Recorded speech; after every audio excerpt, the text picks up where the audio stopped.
Nope. Bio's like, nah, just kidding. I don't want to be mayor, actually. To make it But yes, funnier. absolutely I do. Go, my noble steed!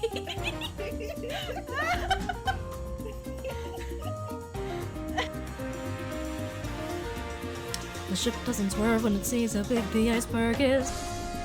I like big plants, I cannot lie. And I think I need to go back to... Wait! Wait, what? Are you ready for some top secret horse-based intel? There's a food that horses just love. It's... carrots. I think you were supposed to do that! Oh, what?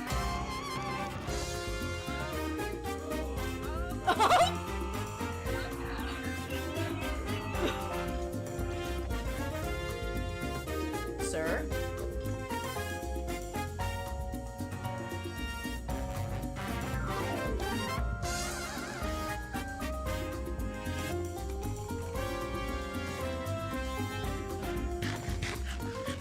Delicious.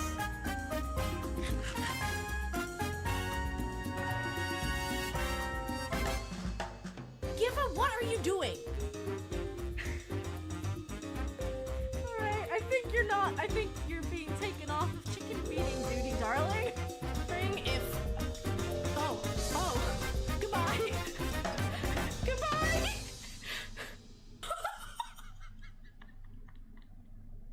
I have to go. My people need me.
Hello, everyone.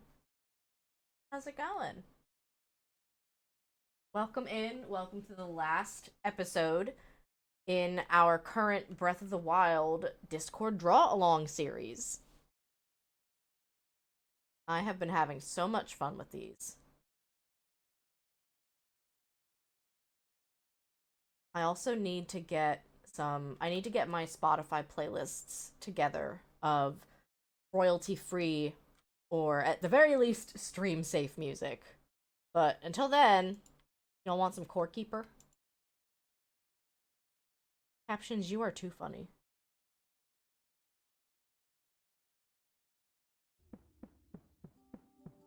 Let me know how the audio blend is.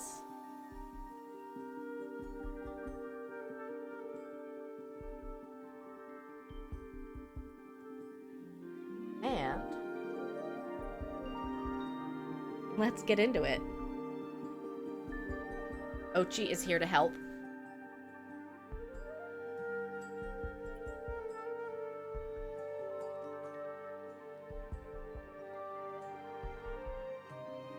We have possibly too many markers now. Possibly. Markers! Captions, please. This is one set that I got for Christmas. Nat, hold on.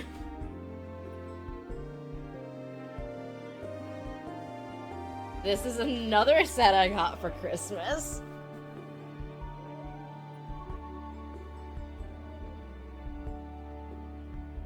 These are the Ohuhu brand markers.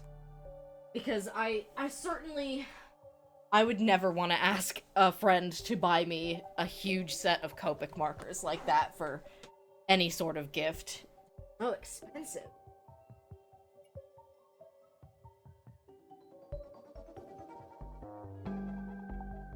And then let's not forget the OG. If it can fit, it can't fit. It can't fit. I don't want to crush the baby. So yeah, I think I'm okay with markers for now. Maybe just for a little bit. But I thought that the pack of Ohuhu flesh-toned markers would probably be good for Daruk to help, because there's a lot of like neutral tones. But I haven't used a lot of these, so we're gonna play around and figure out what looks good and what I like. Gage says, I prefer Prismacolor markers, and I know I'm alone in that, but they're not any cheapers. I've never used a Prismacolor. I think I only grabbed, I grabbed a couple of Copic markers, and I have also grabbed the, Artist's Loft brand. That's the, Michael's cheapo brand marker, but they work just fine. Hello, Fee. Welcome in.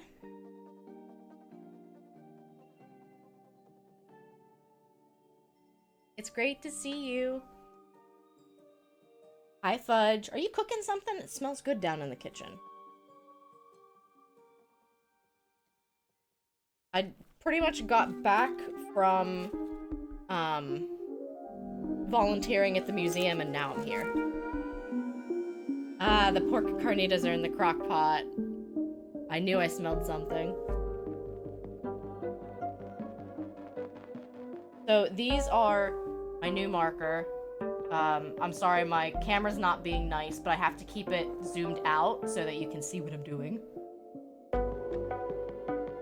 But these are Ohuhu. They have a brush and a, like, rigid fine tip. The brushes aren't as, movable, flexible as Copic or Artist Loft, but they work just well. Do I have a test sheet of my same paper? It is not the same paper. That might not be a bad idea, actually. My paper is... It's a cardstock material, but it's a postcard that I can print on. That's what my postcards end up being for the most part. But let me grab some cardstock. At the very least, it's a thicker bond paper, and it should be something I...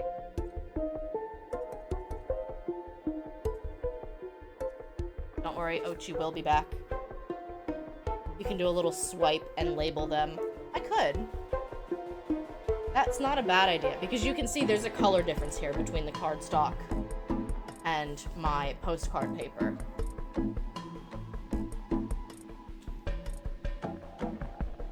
The Core Keeper music feels perfect for Daruk. I wish I could go back to the YouTube, music compilations of Nintendo songs, because I had a lot of fun listening to new stuff and kind of being like, oh, I recognize that, and, you know, stuff like that. But unfortunately, YouTube has been ridiculous with the ads lately.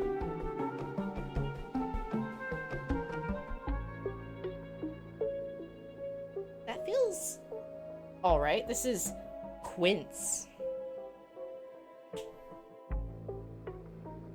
I'm gonna be just swabbing a couple of them. It's not just the color of the paper, it's also how it absorbs and what chemicals were used to treat the paper. Science or something. Science. I might know a thing or two about science.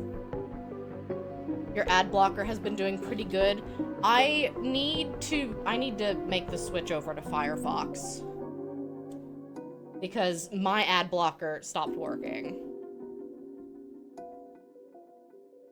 This is cadmium yellow, which is not yellow at all, I would argue. But that looks like a good shading color for Daruk. Captions, you are so funny.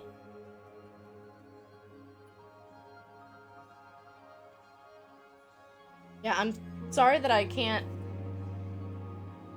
really get this closer to the camera and also work on it. Something about ergonomics.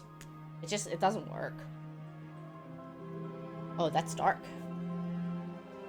That's dark. That's even, I think, too dark for the lips.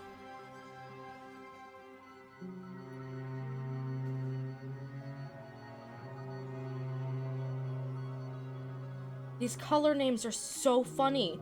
This one is called Thin Persimmon. This one's called Honey. And it's like pink. What are you on? That's not really any honey I've seen before. That does kind of match for his lips, though. You keep going back to look at the other three, so you color him similarly. Oh, okay.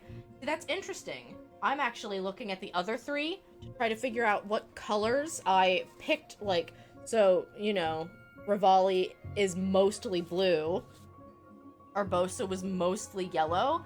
I think I want Daruk to be mostly orange. And then this one was kind of a blend, but I would argue mostly, like, purple with the water added in.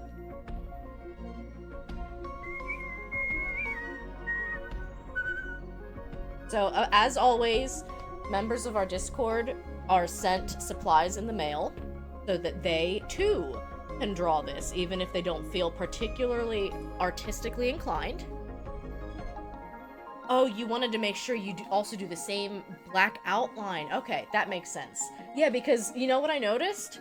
I noticed looking back, I did a much thicker outline on Urbosa than I have on any of the other ones. Like, you can... It was in the picture that I really noticed it, but she's got some thin detail work in her hair, but the rest of the outline's thick. Even if they don't feel artistically inclined. Me!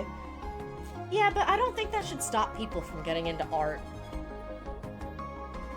That is kind of like a roadblock that a lot of people hit, and my goal is to try to help them avoid feeling that way. Oh, that's better. Well, I don't know, actually. No, that's a little too dark and too yellowy. The other two are oranger. And yeah, as you can tell, I'm being really good about, you know, labeling these. By 9.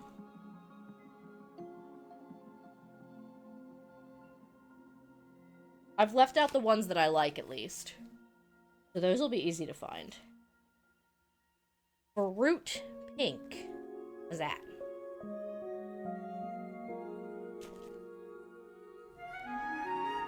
Does anything about this brush tip look pink to you?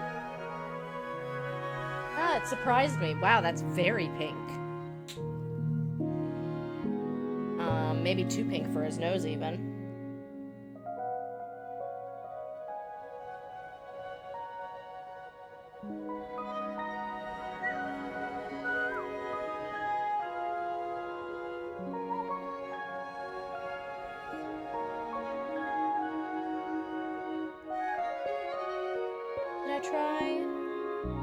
I've got potato brown. Hold on, I want potato.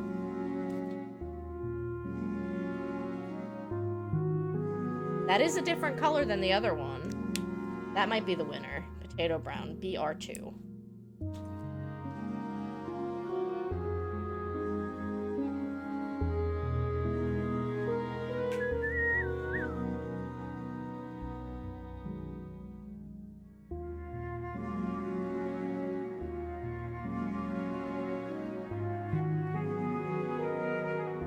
Colocasia tonoimo. You were actually scarily close, captions. No, I'm not even kidding. The captions were pretty close. Oh my gosh, that's such a dark purple. I'm sorry, I can't really get the camera to show it very well. See it? It's so dark. R28.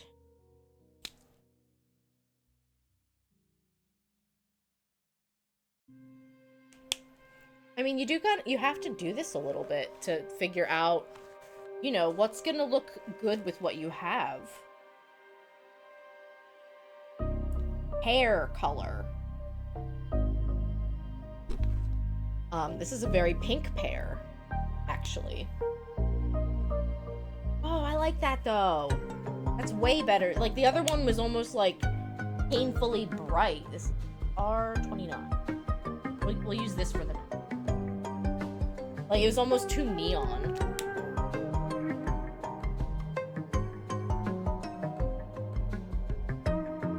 And then honey is R26. So that'll be what we use for the lips.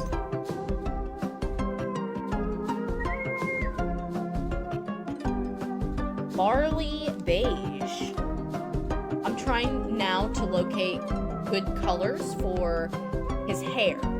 Because, like, yes, you can leave parts of your artwork white. There's nothing wrong with that because it is truly a color. But also, I'd argue some of these are not quite white. So, this is the funniest thing I've ever seen. They actually labeled this warm gray 0.5. Sorry, you can't read that right now. What happens if I turn it to auto?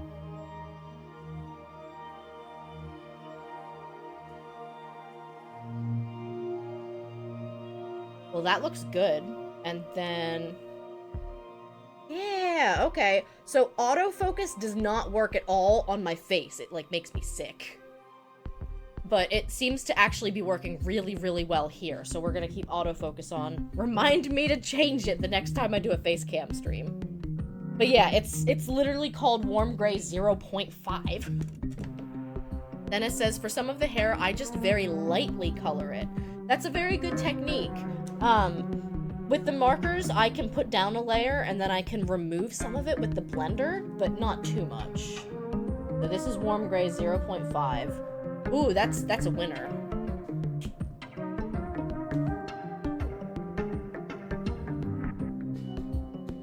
I wouldn't call it gray in the slightest, but it's a winner. And then this is Pastel Peach. Almost the same shade, just slightly different, maybe slightly redder.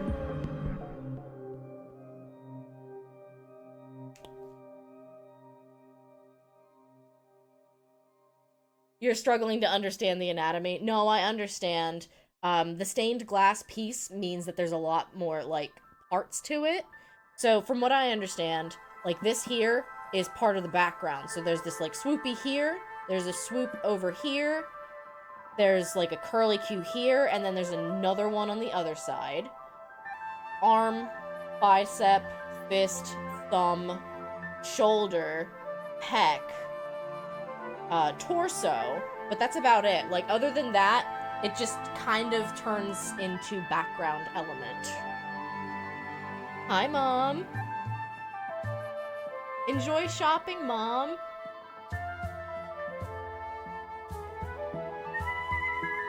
Let me grab you your early bloomer pin. I think there's still 2 slots.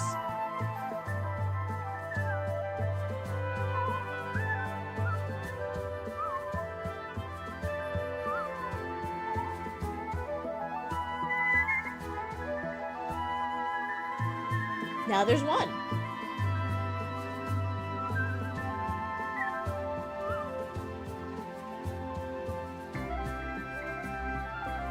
Okay, these 3 shades are so similar that I'm gonna get rid of the middle one.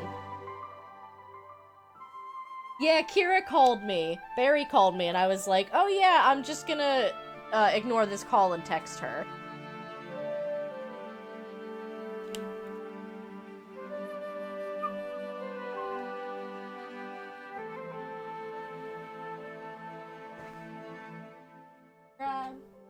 I have a Pearl Artist Loft marker. That's actually also too similar to anything I have. So I won't be... And also, I got a Sharpie.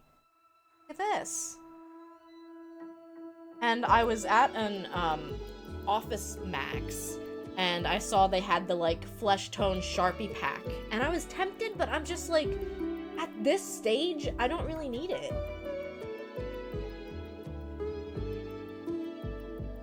Oh, that's a good bit darker. That's also a good bit yellower.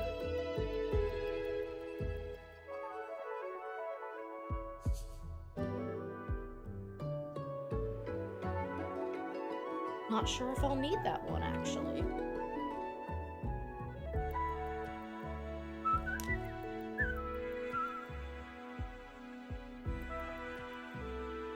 Ooh, I like that, though. Thank you for the bits! Thank you for the Beans food. You know, Beans always appreciates it. He's a hungry guy.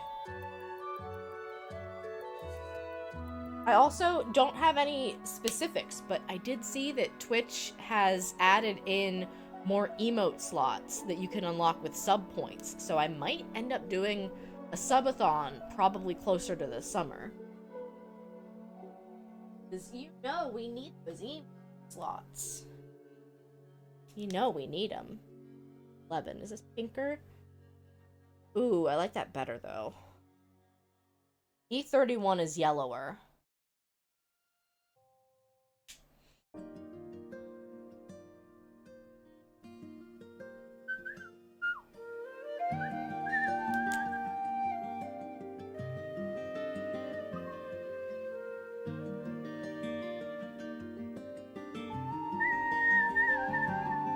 I saw that. If you use Twitch alerts, you get 2 bonus animated emote slots. Which feels like a fair enough trade-off, because, I mean, I'm really not doing much with my, alerts right now. I kind of just have them there. I've wanted to change them, honestly.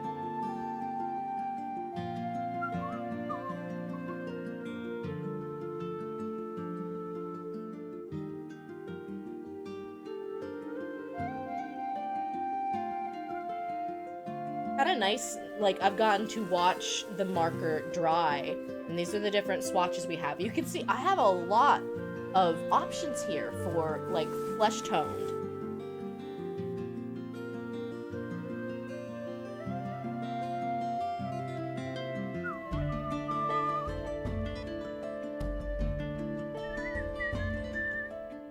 You use them now, it's pretty customizable even if it takes a little to figure out. That seems good, because yeah, I mean, I'm still trying to consolidate, because I still use Nightbot for like 2 things. I use Stream Elements for some things. I use Stream Labs for some things.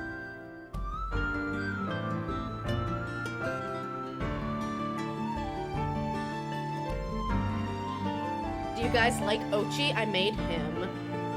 I made him myself. He is perfect in every way.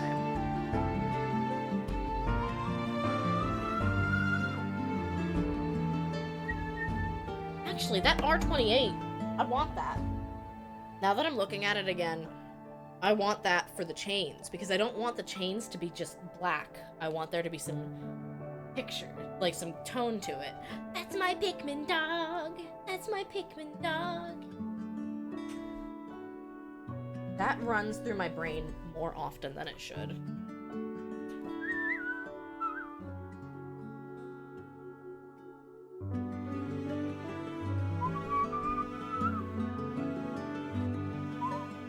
I'm moving my microphone around, so if something starts to sound too off, just let me know. I'm happy to make some more adjustments as needed. I'm gonna start with the lightest color because I don't want to overdo anything by accident. I think if I'm gonna leave anything actually white, it's going to be this small hint of window behind Daruk. I'm trying to make sure it looks like it's kind of doing a little bit of a thing. So if it seems too annoying, just let me know.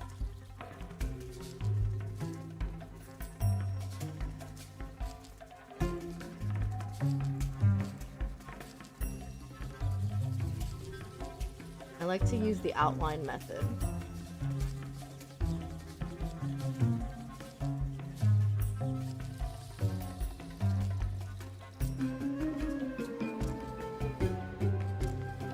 I think it adds an illusion of texture.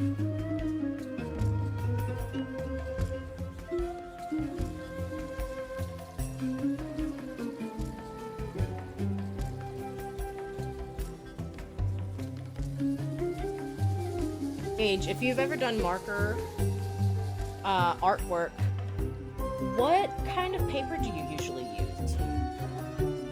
Cardstock is pretty much all I've ever practiced with.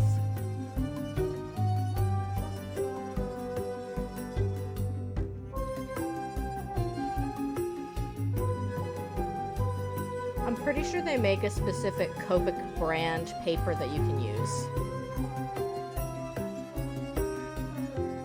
The closest I have to that color you have for the hair is a pale pink. I could see that working. I could see like a sand or a yellow working pretty well. But really, you are the one who can decide what kinds of colors you want to use for this. Like, I'm looking down this list and I'm kind of categorizing these with, is it like a more yellowish brown, or does it have more red or pink intonation? That's not the right, that's a music word, I'm sorry. Intonation. That's funny.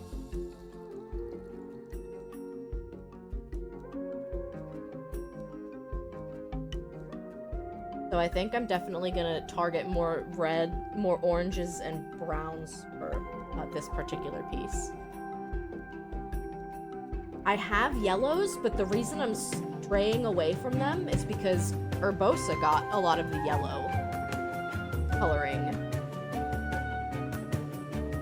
And that's just me looking at this not just as a solo piece, but as a series.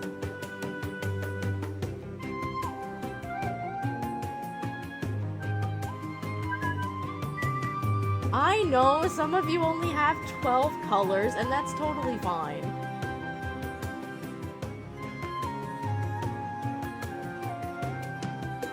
And that's one of the things, too, that makes this so different from digital art, where, like, you can invent whatever color you want.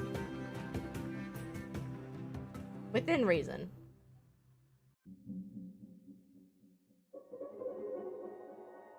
Way to brag, Nat!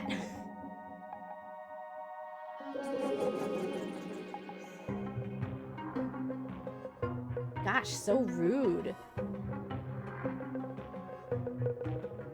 Your privilege is showing, Nat. Now, I'm very grateful that my mom and my sister have gotten me so many markers. It was actually funny because at first I didn't even know what I wanted to do with the markers. Like, I had them all, and I hadn't even been big into art at that point of my life. It was something that was there, and I kind of liked it. I always liked art, even though I wasn't practicing it regularly anymore.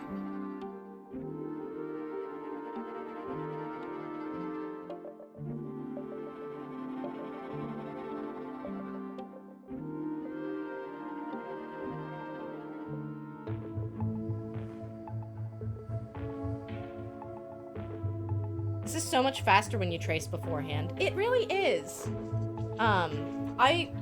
That's one of the reasons I do it, is because that's a step that if I can do that off stream without the pressure of keeping up conversation and like reading chat and everything like that, I feel first off like I do it better, higher quality image, because I just am able to focus on all of the different things more. And also, I know sometimes when people are doing like follow along artworks, they might feel rushed, like they're trying to keep up. And I know, Nat, you did your Bob Ross stream, and it was really, really cool to see, and I remember watching you pause pretty frequently, because Bob Ross moves quickly. He's just like, this art is waiting for no one.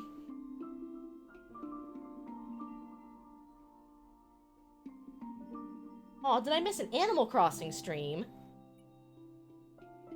Nat restarted their island, I think, at the end of last year. 3 stars, heck yeah. There's a Mecha Koopa. Y'all, it's going after beans! It's going after the bits my mom gave! Thank you, Nat. Thank you for your service.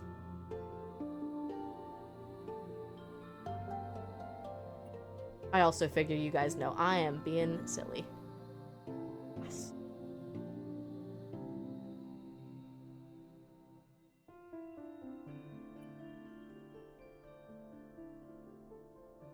It's funny, sometimes it's like a Chuck guy shows up and chat is like, I sleep. But when that Mecha Koopa shows up, chat's like, real shit. It's real. Eyes wide open.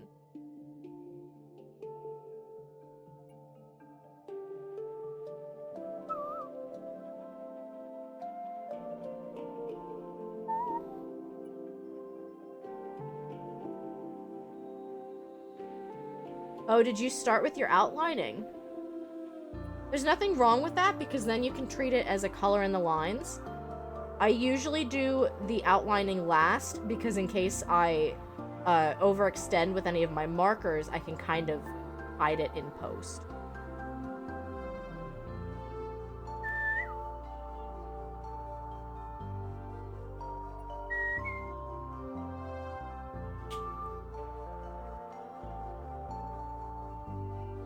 Now I think we will move on to...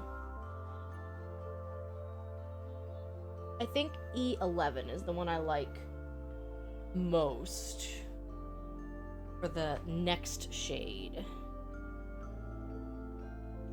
And then, of course, when you mix them... Oh, your markers are, like, picking up the black a little bit. Yeah. No, I see that. Catrim says, I'm using pencils and the tracing stuff is getting in the lighter colors. I've had that happen too, especially when I use my, like, blender or my lightest colored marker. It's one of the reasons why I was actually very, very light when I traced over this particular one.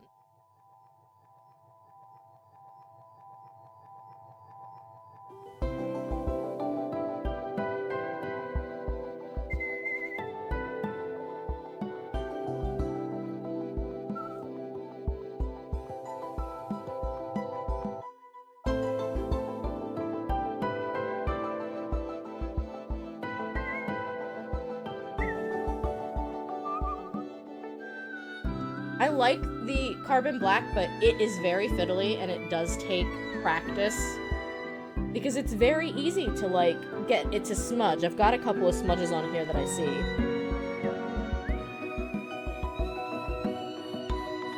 But usually it all comes out in the wash is what I will say.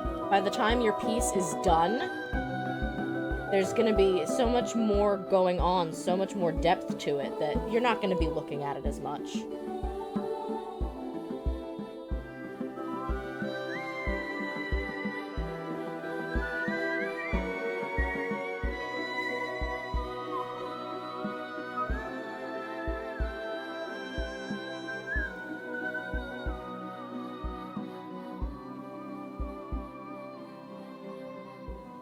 And also, you can often accomplish, instead of like changing shades, sometimes just adding a second layer of a color will give you that little bit of distinction that you want.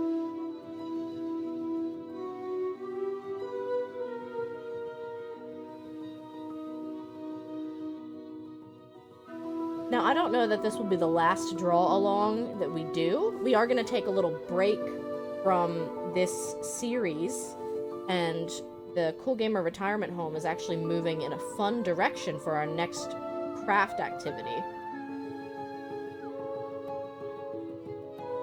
Add like a layer of orange and brown to create new colors. Exactly.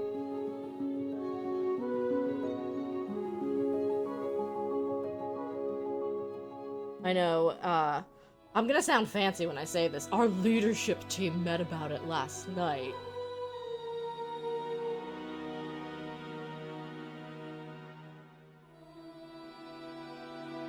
Right?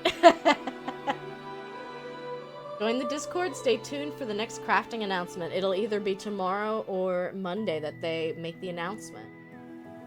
I've already hinted at it on stream, Catrium, so if you want to talk more about it, you can.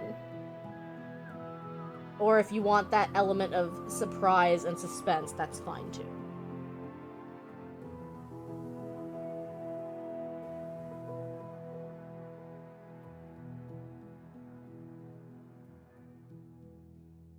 But I know we've got some interested parties.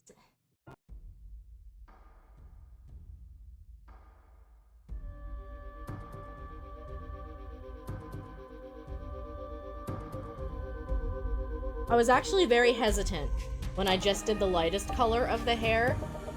I was like, ooh, I picked the wrong color, but now that I've continued on, I'm past that doubt, and now I'm like, no, this was the right move. Sometimes it comes down to committing to the decisions that you've made and owning them in a way that can really make your piece stand out.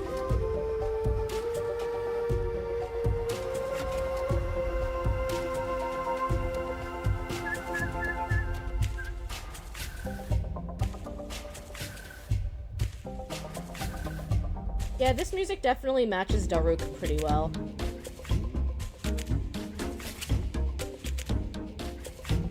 I'm getting that Goron vibe.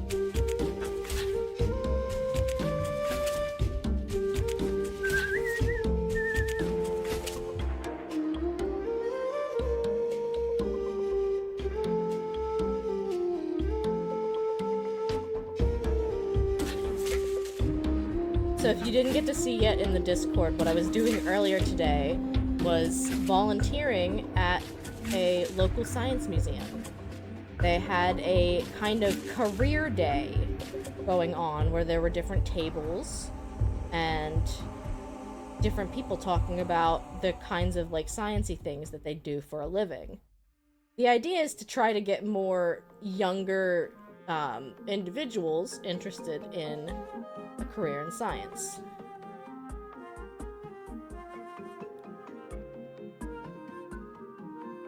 I could tell, though, like, we had a younger crowd than anyone was anticipating, so we're sitting here kind of, like, trying to talk about some of the things we do, and I can tell, for some of the kids, it's going in one ear and out the other. But you can kind of adjust and improvise a little bit to, you know, make it more fitting for your current audience.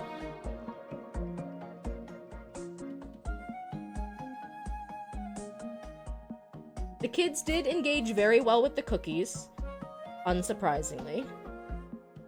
We had one person who could not get a cookie due to an allergy, so I quickly offered a second sticker, and he was very excited about that.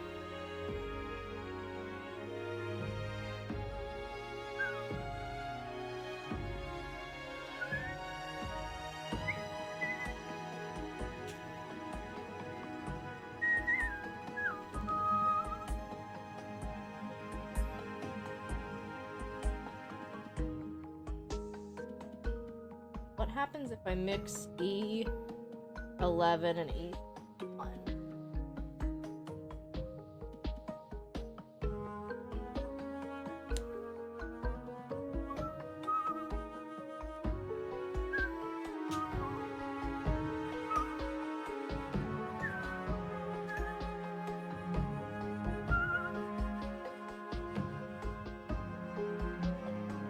think the answer is going to be yes. To me, E31 by itself is just a little too yellow. But I think giving it that tinge of, like, extra darkness helps.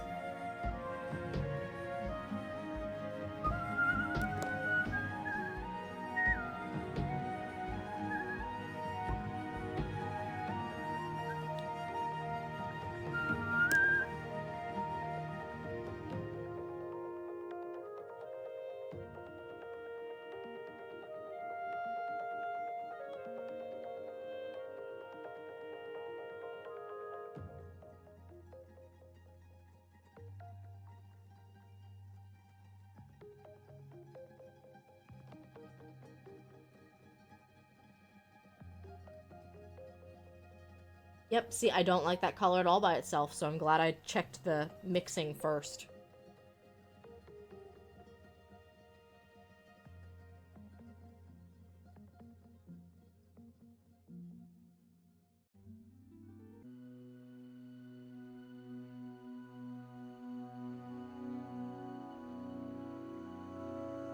So you may have heard that this was my first week on second shift. And as a whole, the week went by okay. Thursday was a little bit rough for a couple of reasons. But I survived. Friday was kind of a breeze. And we'll move on to try it again next week. I'm thinking, whenever I get set up to start streaming again, it's probably gonna be closer to like 10 a.m. Eastern to maybe noon or 1 p.m. Eastern.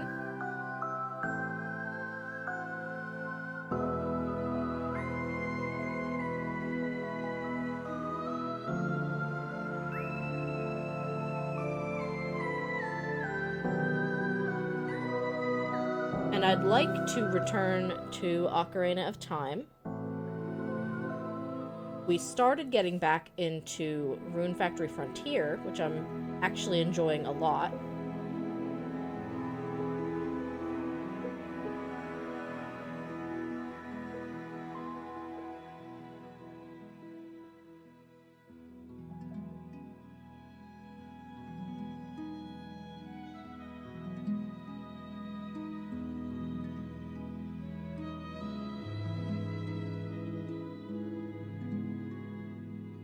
Will you do any weekends? Probably yes. Right now, weekends are also the main time that I can schedule things for family and, like, for Fudge and I as well. So it'll be a bit of a balancing act, but I am planning on doing maybe 2 weekday streams and 1 weekend stream for a little bit to see how that fits. How does that feel?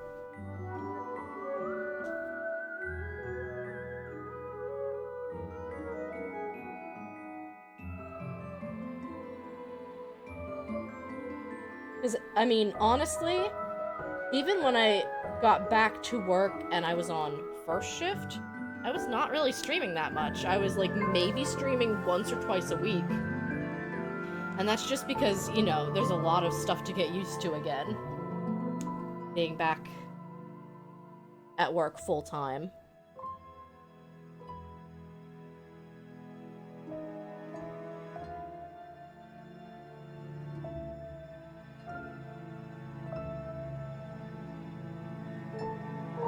But all of life is a balancing act, I think.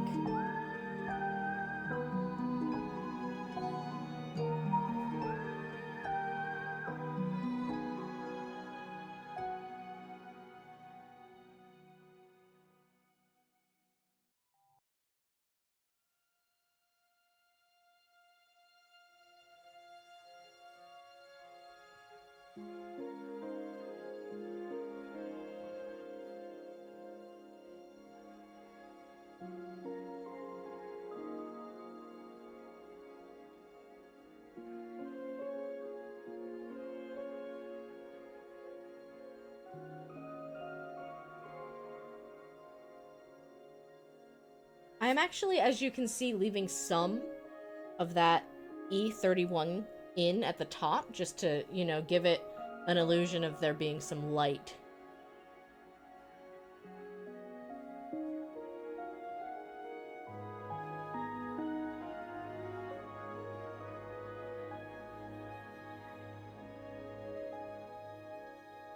I find with Copics that I do an outline technique where I outline the shape that I'm coloring first.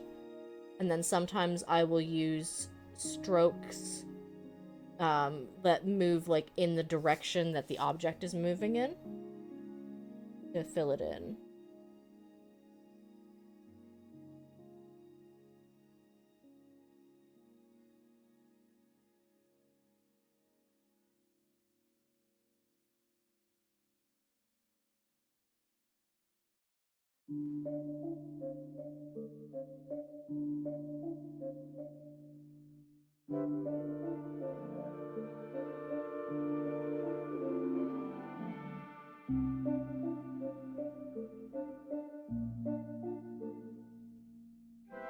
Yeah, I like that. Pretty good. I am noticing that I missed his eyebrows, so I'm gonna go back and do that. Honestly, with like any kind of color by number or anything like that, I was even doing diamond art, I am pretty good at missing like one thing in a certain color. It's always after I put that color away and I'm like, I'm done with this. I don't need this. No, you did though.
Now, when this dries, it's not going to be quite as pronounced, but that's okay. I'm using it for a subtle effect.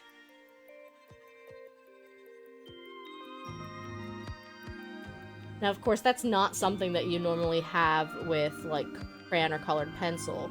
There's more physical medium that don't have any sort of, like, carrying agent. Like, these are alcohol brushes, and the alcohol is carrying the pigment to the paper. You don't get to worry about, like, oh, well, it'll look different when it dries. No, it won't.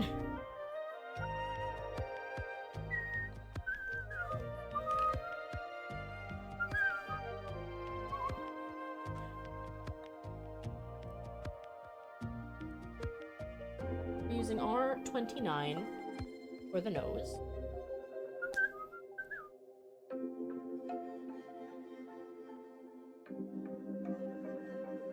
You're getting frustrated because your markers are picking up the black outline. I hate that.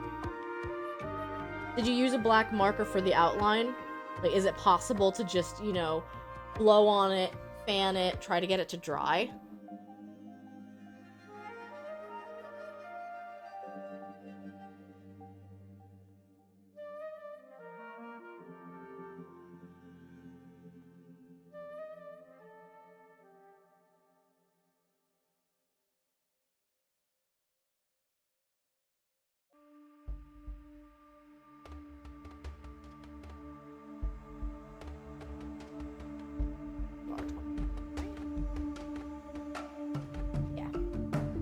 Was R27. And this is what we're using for the lips.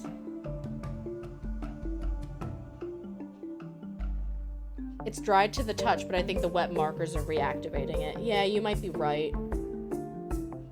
I'm sorry, Nat. That is frustrating.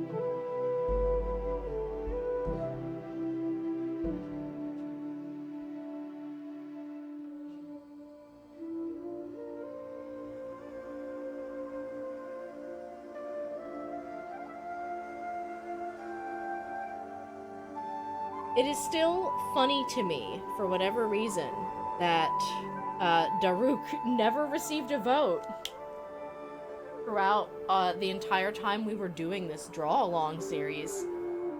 Like, he's a great character, and I think it was just that, from a design standpoint, people were more excited about drawing the other characters. And I think that's fair. But it was to a point where we were wondering, should we even do this?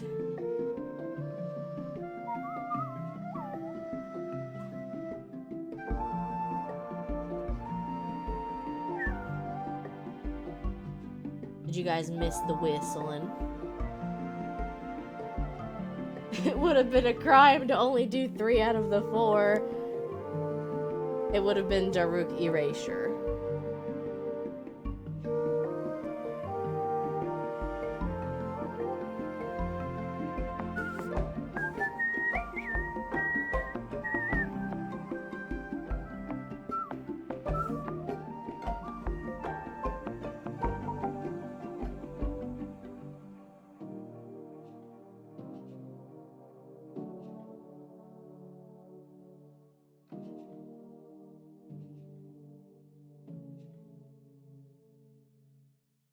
See, this is the one thing I find interesting compared to when I did this with acrylic paint.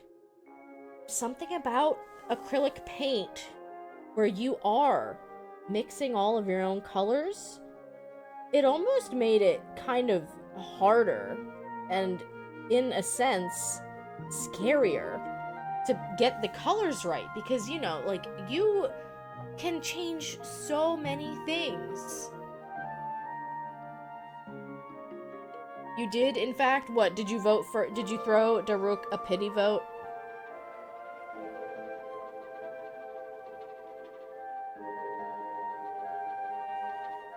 Oh, you missed the whistling. Hell yeah.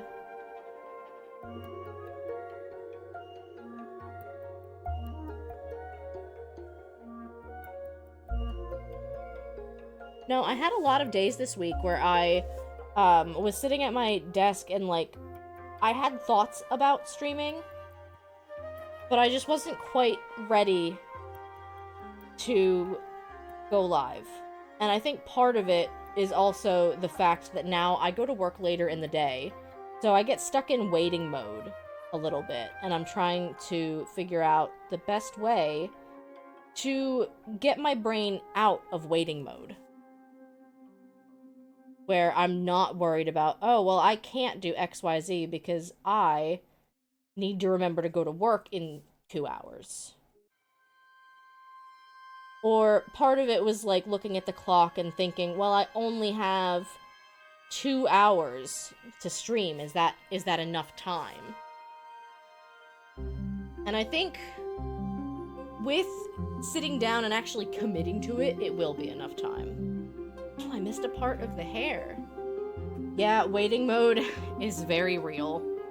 And it takes a lot of active work to, like, shake yourself out, snap yourself out of it.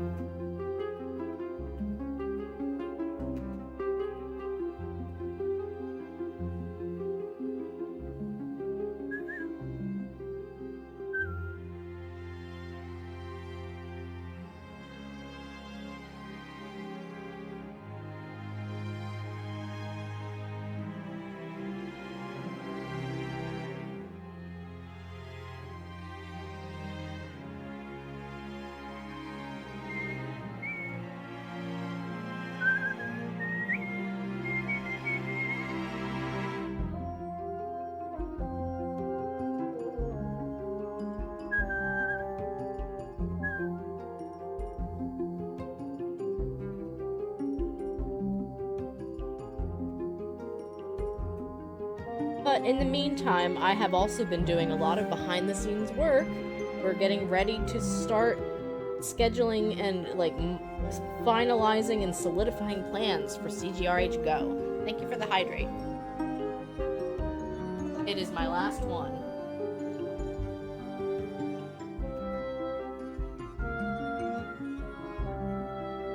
They discontinued my energy drink, and I'm not okay. I will be. But I have to mourn a little bit.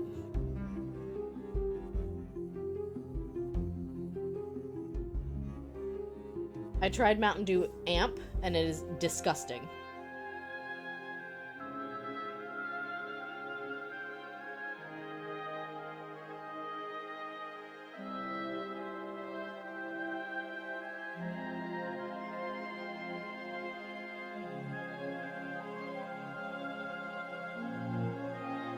But CGRH Go is bound to be a lot of fun because it's a lot of collabs. It's all games that are multiplayer or co-op mode.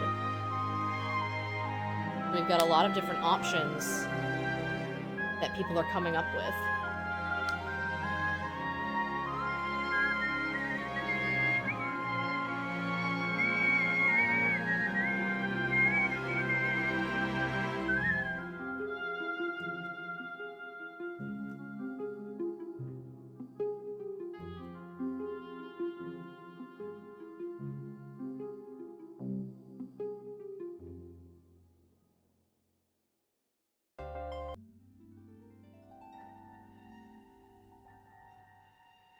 I know there's plans for a big Among Us group game. We're actually planning to do another one of our podcast episodes on the language of video games. And we've got room for 2 more guest speakers if that sounds interesting to anyone. Yeah, Among Us is going to be funny because I've played once. I'm not very good at it. And now with all of these collabs, it's gonna depend on the host as to whether or not they're okay with co-streaming. But, you also played one and you got anxiety. I mean, like, it's a whole game based on just lying to each other.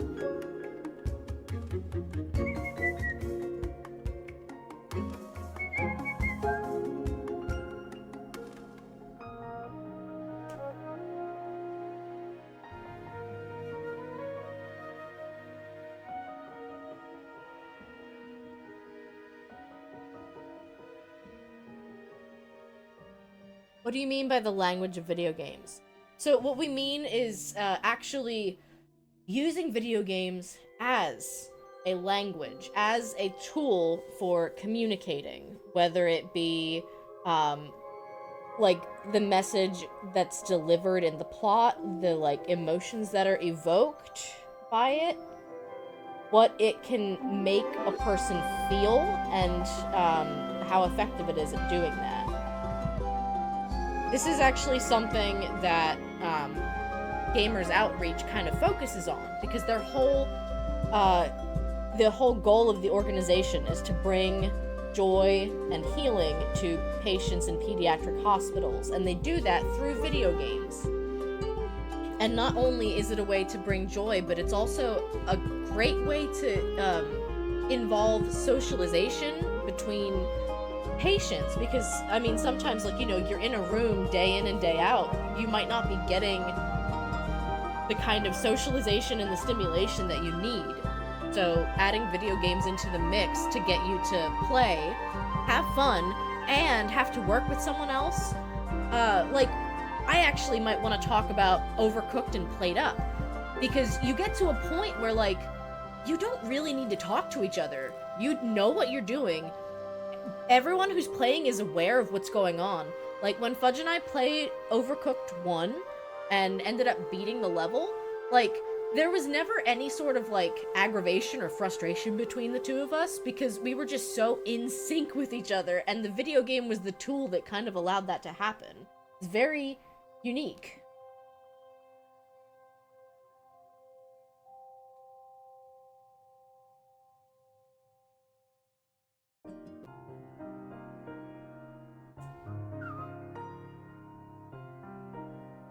So that is kind of what we're looking for. Right now we've got I believe four of us from the actual Cool Gamers retirement home, and we were going to make room for 2 guests, because this is, you know, it's a bigger episode because it's the charity one.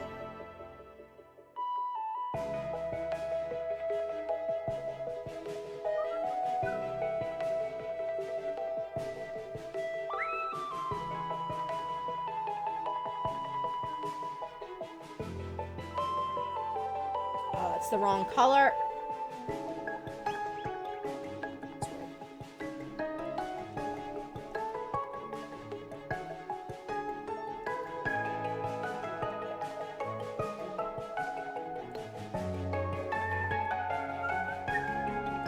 You talked your brother into joining a multiplayer stream with me sometime in March. That's awesome. I was planning on having my sister join me.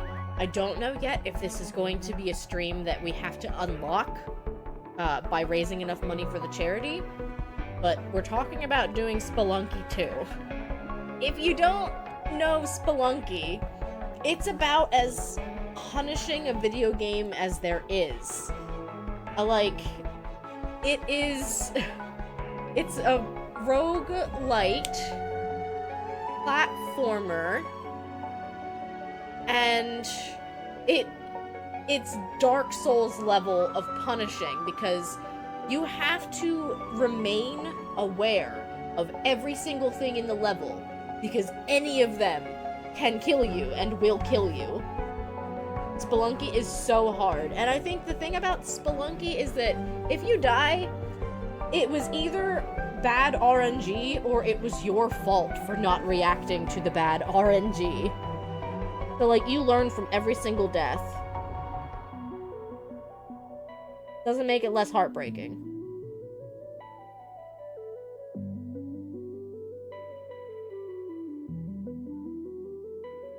Your nephew is so good at it, but I'm bad whenever I play with him. He's like, wow, this is easy. What's up?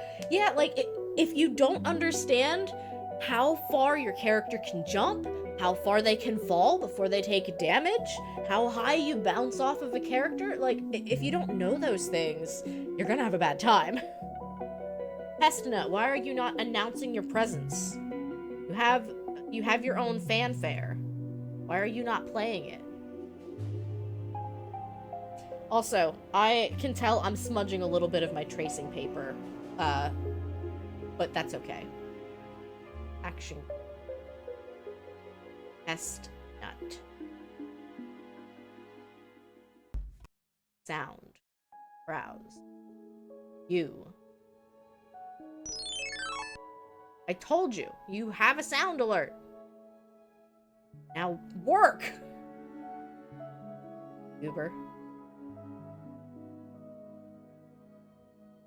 Okay.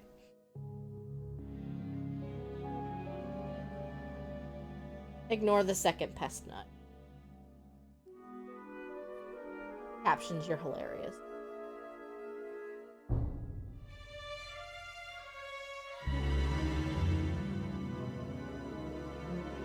You've decided to go with your approach from last time for colored prints of background. I think that's a good way to do it.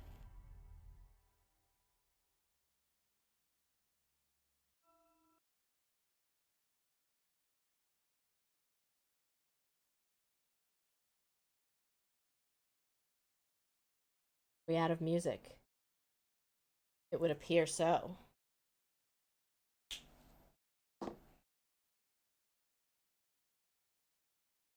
Okay. Gonna change things up a little bit. I wish with all my heart that I could play for you guys the Harvestella soundtrack because I have it, but Square Enix does not play nice.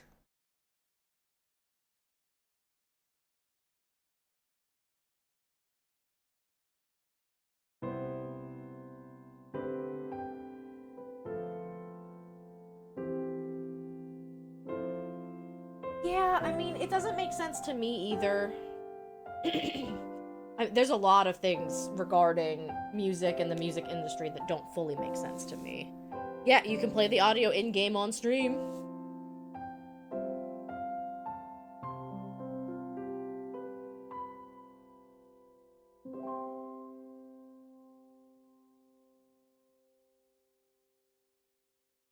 Sure can. And I mean, technically speaking, it's possible that Jonathan I think it's Jonathan Greer. Let me double check. I have him on Spotify.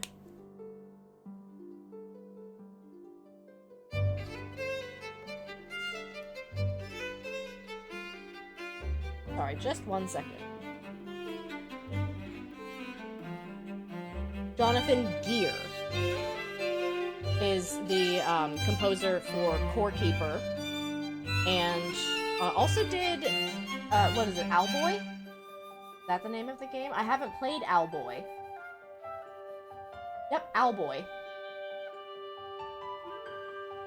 No, sorry, Owl Boy. Thank you, Captions. Right now, this is the Fae Farm OST. Thank you again, Keymailer, for the key. And this is Chris Velasco. It's very flute and fiddle heavy. I really kind of enjoy it.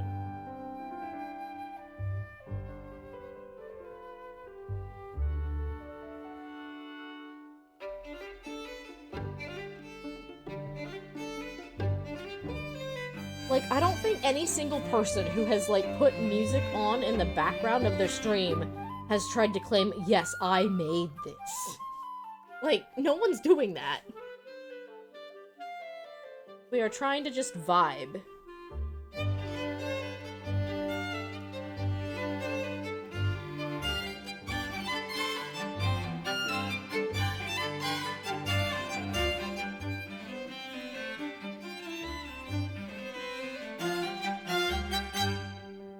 Like, I genuinely don't know a single person who's been like, ah, yes, and I mean, unless they do make their own music, but then you're in the music streaming category.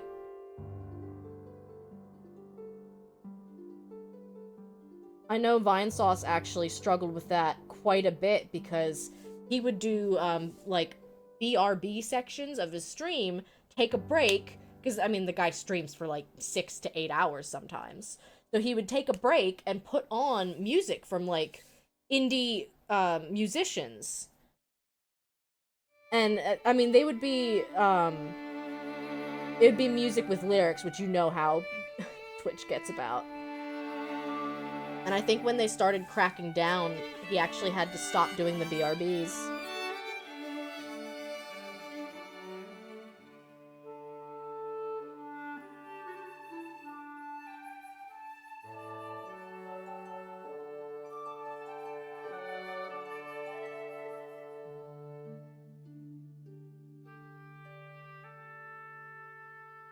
Please, just let us enjoy the music.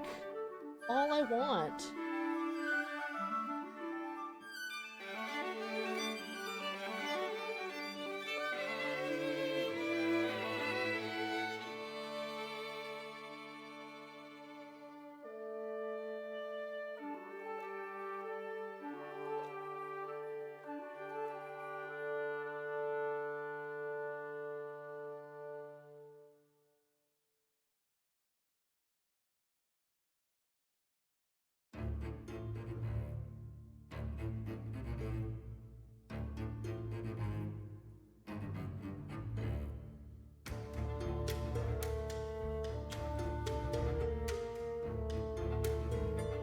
You guys want to know one of the funniest things, I think, about getting my mom into video games?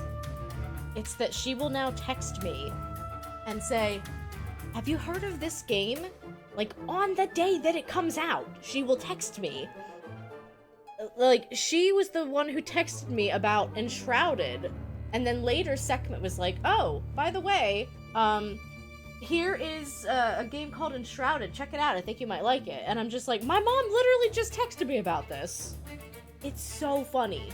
It is so funny.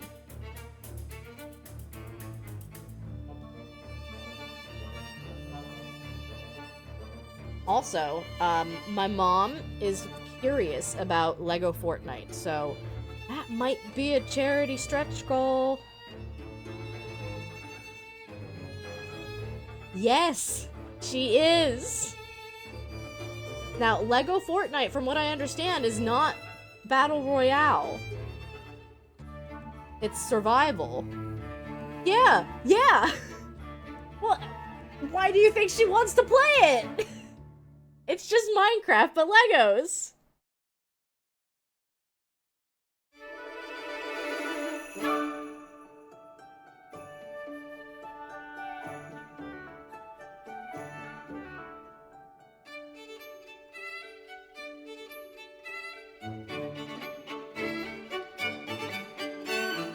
I'm gonna double layer this one.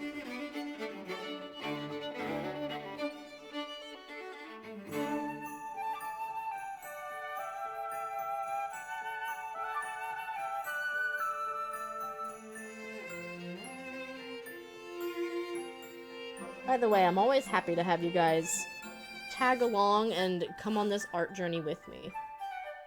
I think there's something special about it, about, like, all working on the same project, the same thing.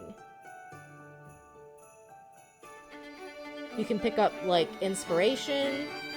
Speaking of Lego, you can pre-order the Animal Crossing Lego sets! Oh my gosh! Speaking of Lego, I have 2 Minecraft Lego sets that I want to build on stream. So that's probably something that we are gonna schedule soonish.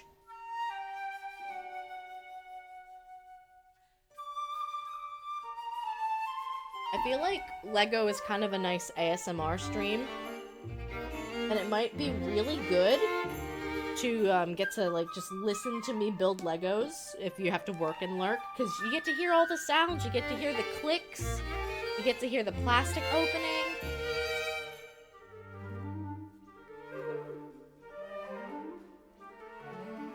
We're gonna try this brown. It's gonna look too dark at first, I promise you, and then it'll dry, and it'll be perfect.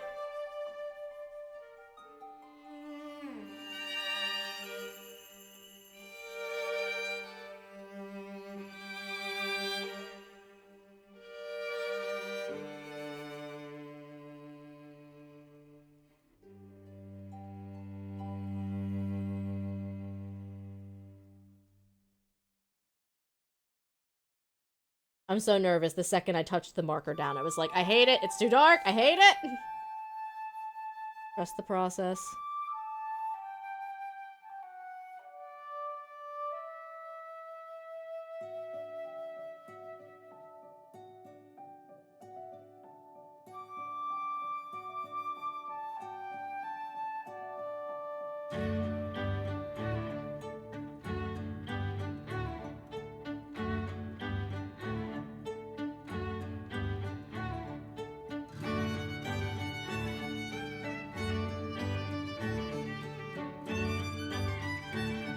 You gotta trust the process. You have to.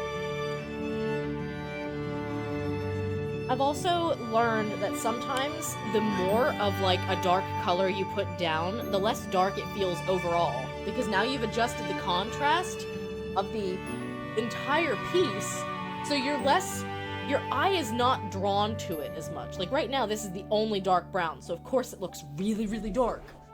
But we're going to add a bit more of it across the piece. We're gonna keep working, keep shading.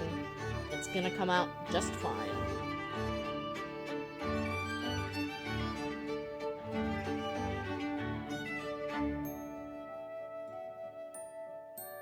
It's why I'm not using the lightest shade of orange, like, the whole way through.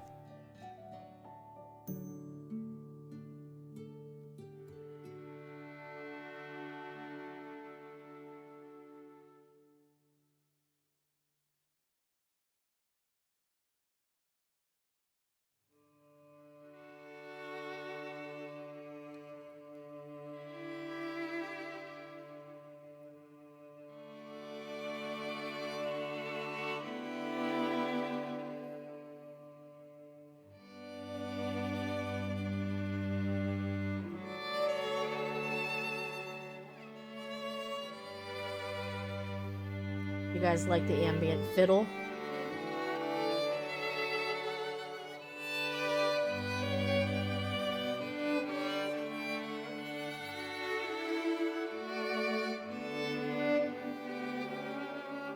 There's something peaceful about it. It's a good soundtrack. it is, dare I say,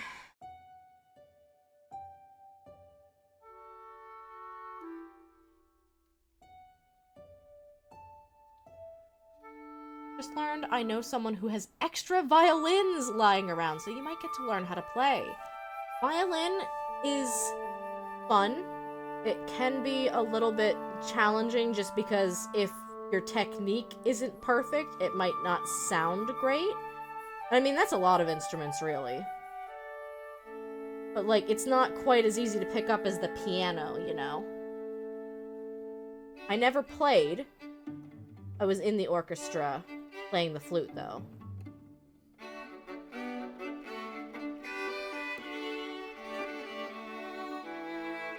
But I'm all about having people practice music. You've wanted to learn piano for ages, too. There's a lot of books that can be good. I mean, everyone says, oh, it's better if you start younger, and I mean, that's probably true for anything.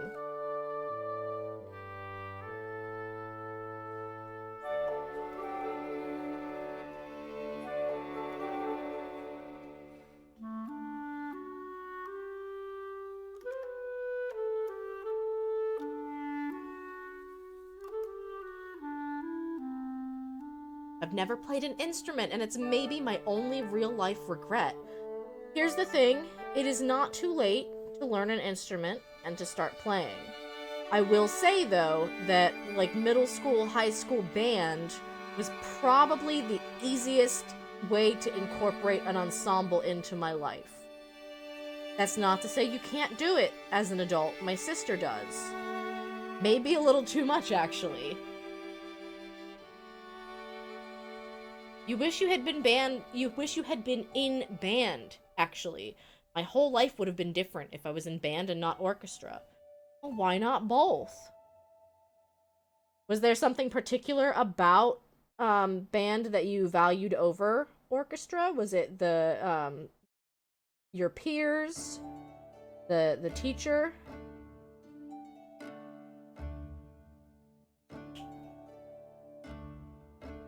You don't know. You did violin because your older sister did it. See, I can understand that, because then, from the parents' perspective, you don't have to buy a second instrument, maybe? Most of the friends you had made were in band. Catrim says, I was in chorus, so I know how to read music, but it's thin a grip. Yeah, I can understand that. For sure.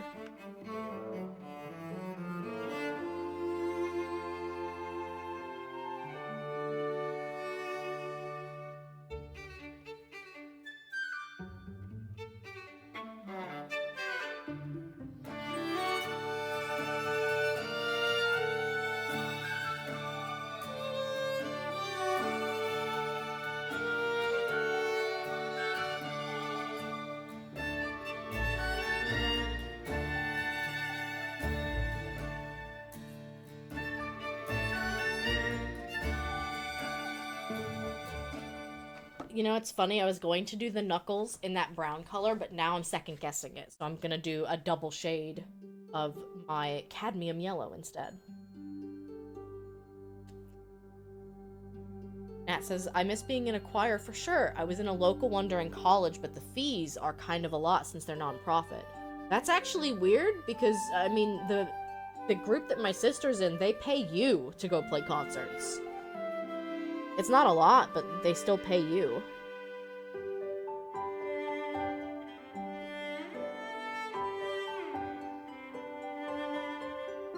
Yeah, you get like, it's like 25 bucks for each concert, and they go play a lot of retirement homes.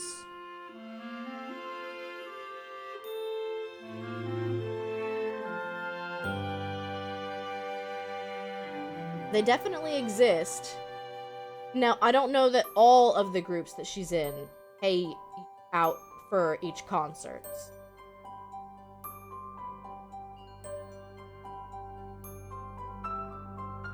Yeah, I mean, for me, I think my main barrier for sticking with it was just how much of it, like, it was only once a week that rehearsals were.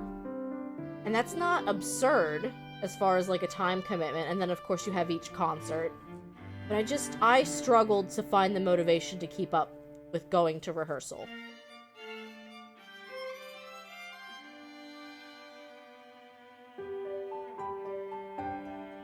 That's probably my biggest barrier, is the cost. So when this person told me they could lend me a violin, I was like, yeah, they do have a lot of, like, rental options, but a lot of the music stores, like, they kind of default to a rent-to-own option.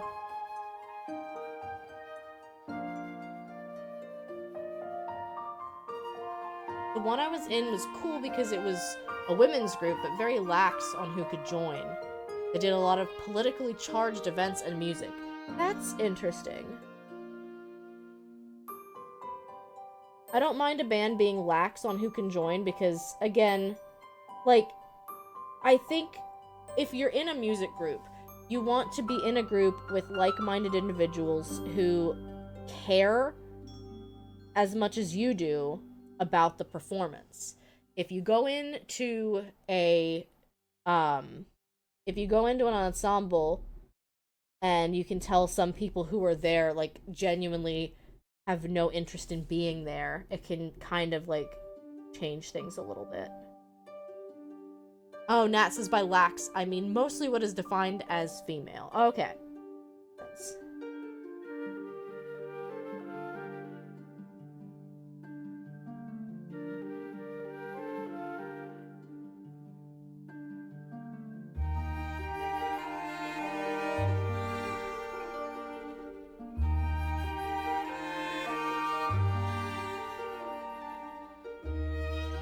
Yeah. See? I told you the brown would look okay in time. That's me talking to me. Sorry. I keep bumping into my new boom arm.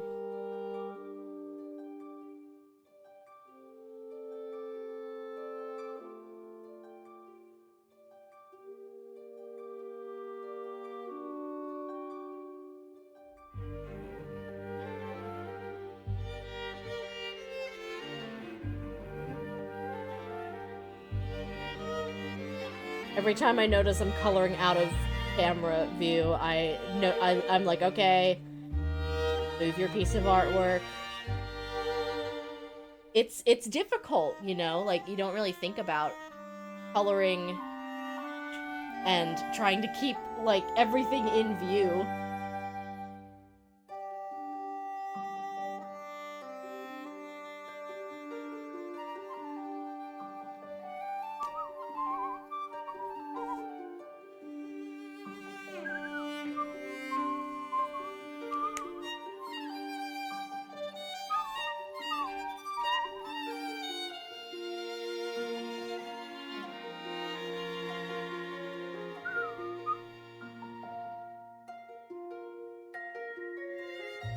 I'm gonna have to layer this one a little bit.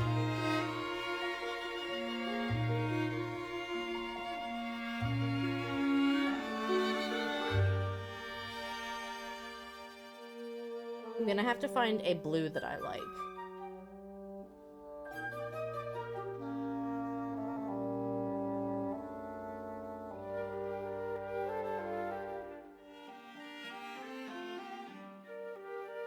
And by a blue that I like, I just mostly mean one that's not going to clash. Because, you know, blue and orange are complementary colors.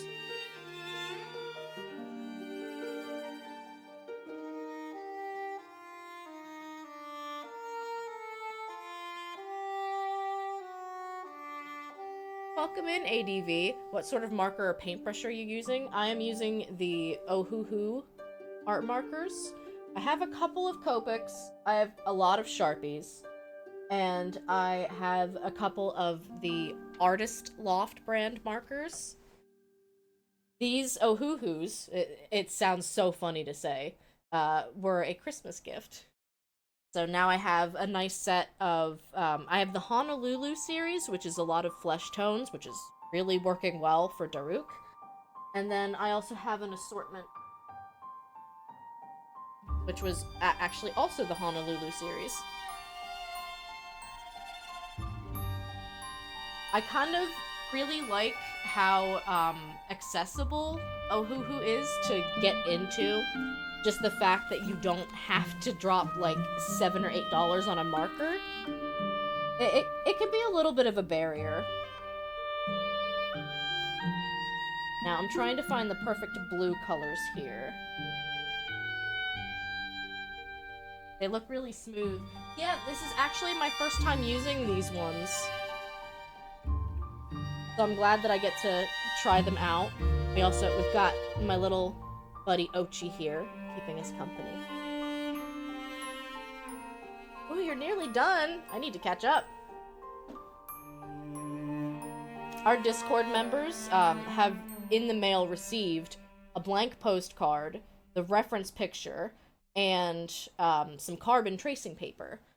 This art series that we did is based on original artwork by Sarcastic Sketches on Tumblr.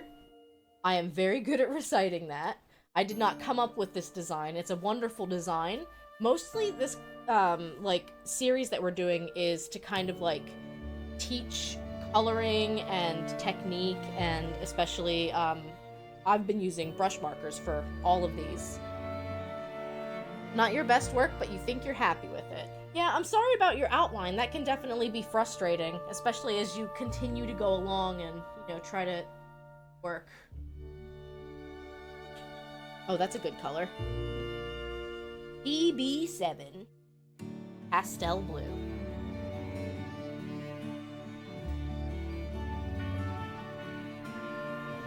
You're staring at it to see how you feel about it.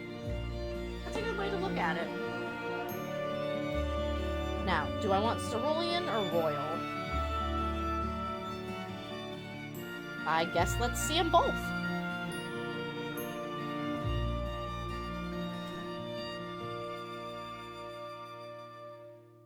That's good.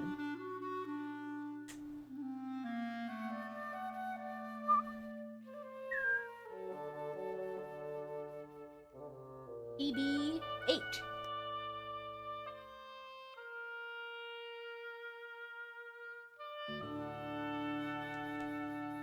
Yeah, we have done, this is the 4th in the series that we've done. So we did all of the Divine Beast champions. Inky? He's asleep on the bed. Don't wake Inky. Captions. Captions, I'm gonna fight you. You shut your mouth. That's dark. That's good for his eyes. EB6.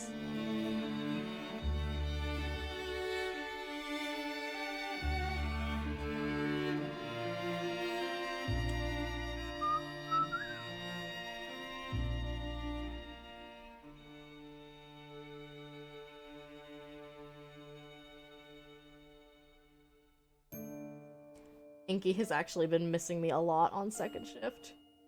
He'll sometimes just wander the house and meow like, where is she?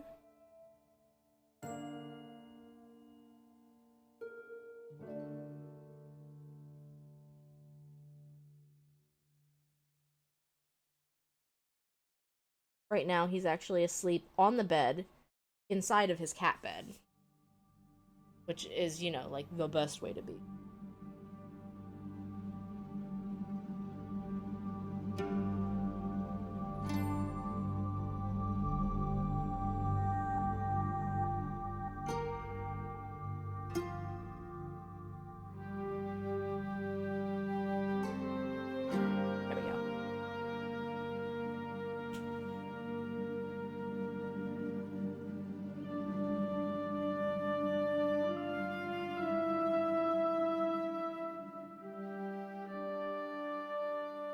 Maybe I will use my blender. I haven't used it much.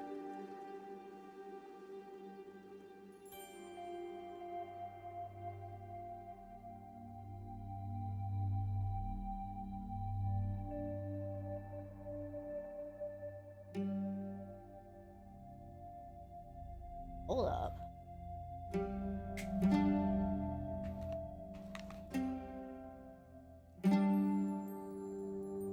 That did. That's really cool. I didn't want to use the Posca because that's going to be a solid white paint on top of it. I just wanted to remove some of the color. And maybe even go in with the lighter color to kind of blend it together.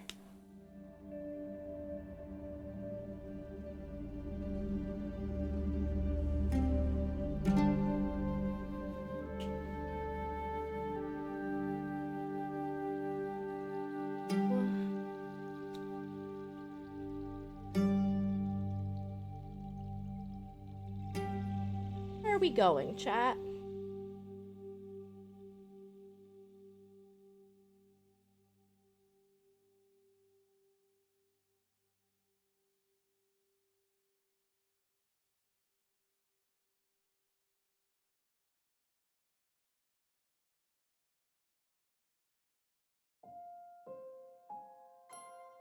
I was gonna say, music, please don't be done already.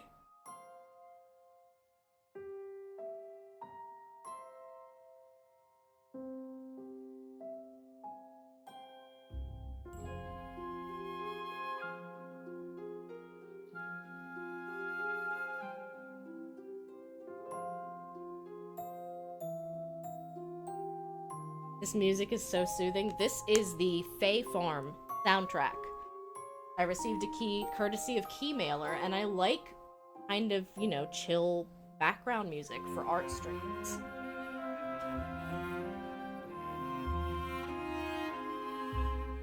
And also, I mean, Fae Farm is a very fun game. Played it on stream a couple of times.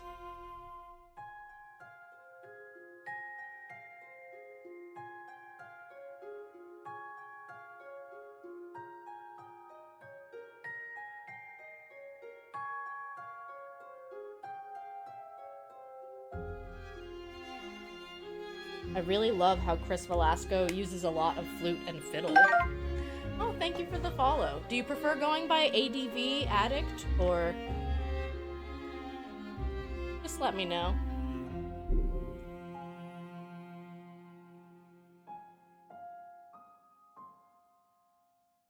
Fae Farm is one of those farming sims that has magic elements to it. And from what I understand, it has... so, Wildflowers had no combat. It was entirely farming sim with magic, and you could go mining, but there was nothing to fight. Addict is fine, the ADV is for adventure. I was wondering. Captions, you're so silly. Speaking of adventure, I have started my, rewatch of Adventure Time. I'm done with my Steven Universe rewatch. I can't easily rewatch Infinity Train anymore, so we're on to Adventure Time. Yeah, Wildflowers was a very good game. And I don't even think Wildflowers needs combat. It is not the kind of game that you would benefit from adding combat to it.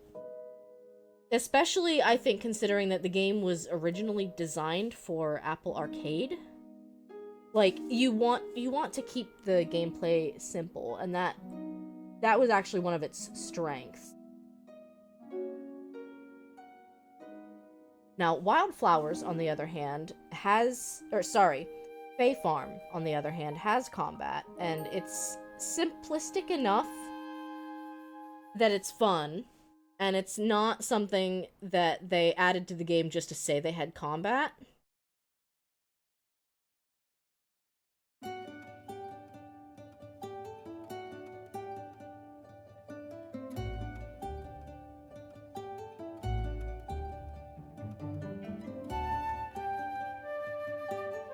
Nat, did you get to post your finished art to the Discord yet?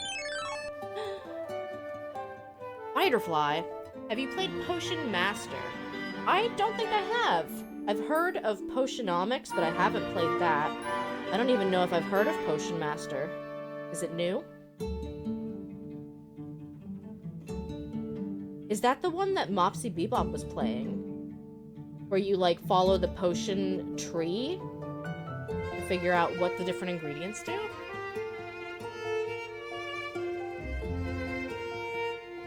It is that one. Okay, then I have seen some of it, at the very least. Haven't gotten to play it yet, though. There's a path, and you have to collect plants to get to the right potion. Well, it also seems like there's a little bit of, like, research and investigation involved, which I would like. I'm a full-time scientist, and I kind of like that puzzle-solving nature.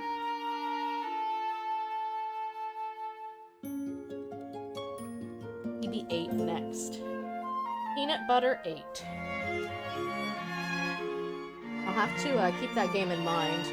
I bought a lot of games during the winter Steam sale, and they are all on my list. Dredge. Sunken Land, actually, is one that's on my list. It's got a lot of similarities to Raft. Yeah, you add different components to make the potions more potent. The funny thing is that with how many hours I have in Minecraft, I am still embarrassingly not good at potion making in Minecraft. I have to look it up every time.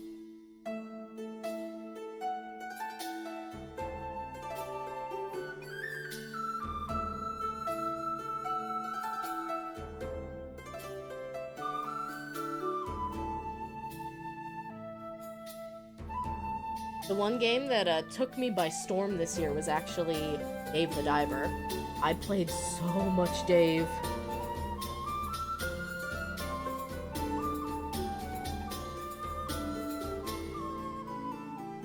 You have that one. Yeah, I love Dave the Diver. I got it in July and played it like all month. The cutscenes are very good. They lean into the drama. They make it funny.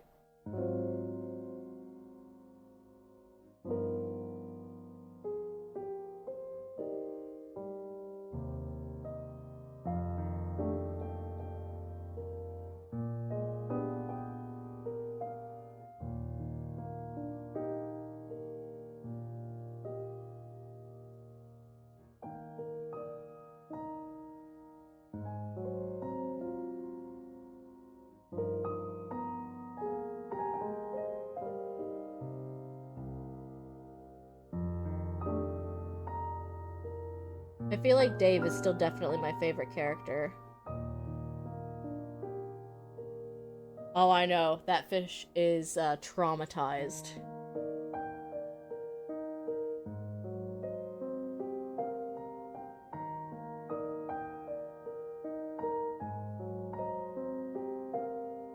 We actually did a... it was inspired by Dave the Diver. The art collab that we did in September. Pull that up.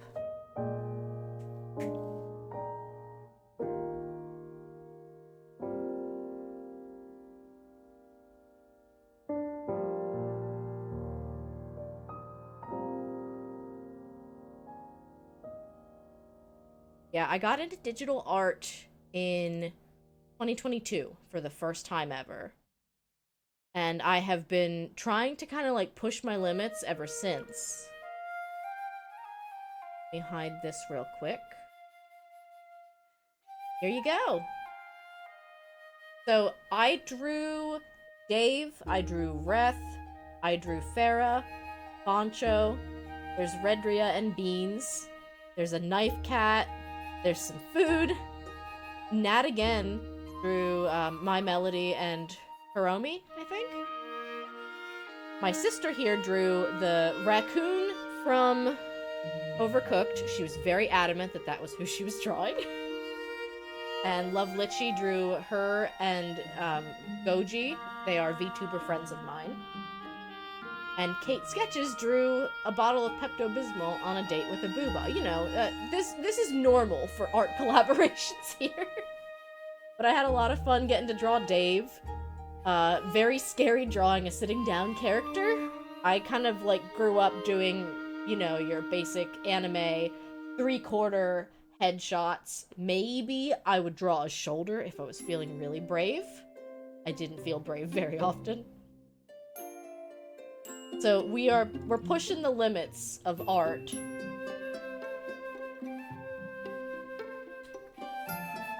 We have a lot of fun with chaos here.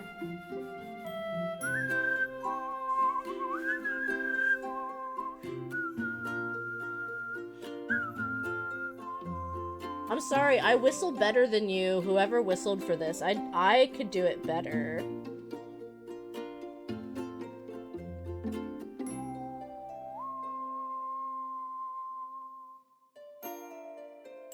You know I'm right.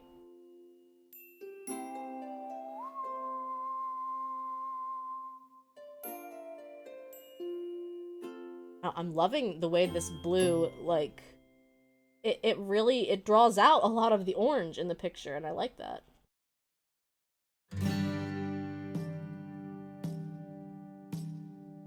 Yeah.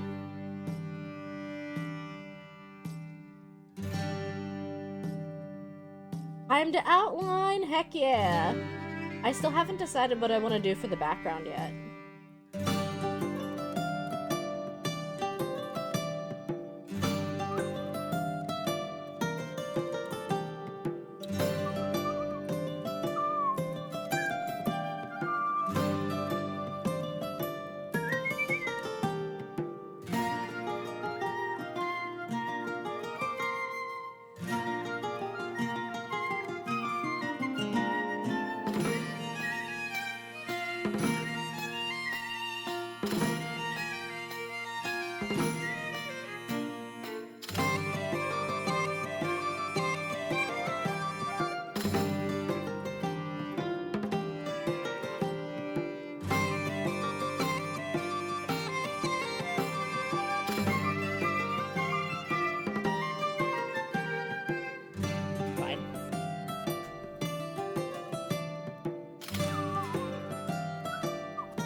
My only complaint so far with the Ohuhu marker is probably that the color does not match the cap very closely. So you almost have to go ahead and color swatch.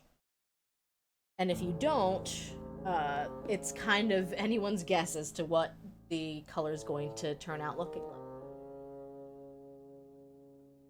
Definitely the chains are getting colored in.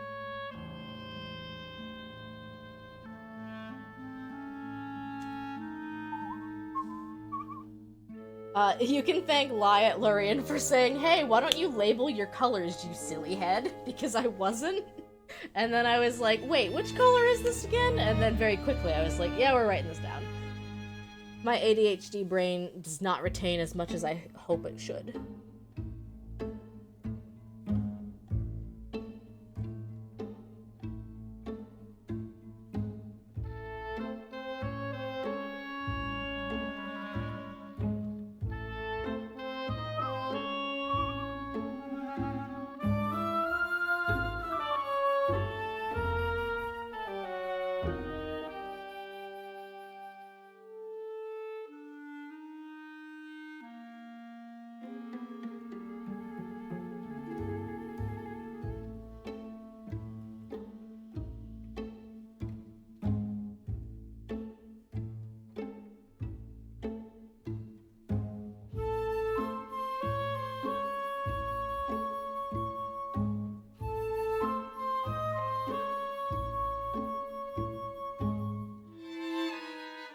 You know, it's funny that we did that podcast episode on, like, the expectations around completionism and how you don't have to finish everything you started, but, like, I'm very happy that we're finishing this series.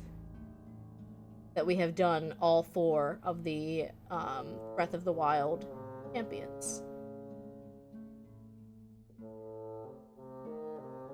Ultimately, in our podcast, we had decided that, it comes down to the amount of work that you put into completing something has to outweigh the effort. Like, the amount of work that you put into completionism has to outweigh the joy that you get from completing it. Or the other way around. You want to feel joy from completing something and not just putting the effort in. Wow, words are hard.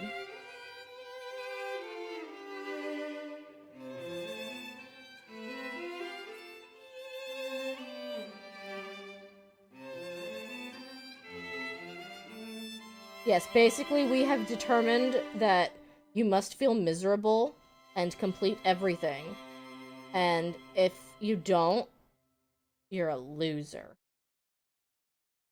And that's not just our opinion.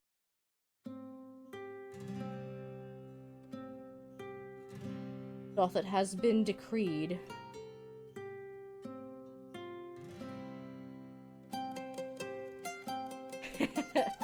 You really... I didn't mean to, like... I didn't mean to spit straight wisdom like that. But you are a person worth pleasing, even if you are a people pleaser. We really like that one.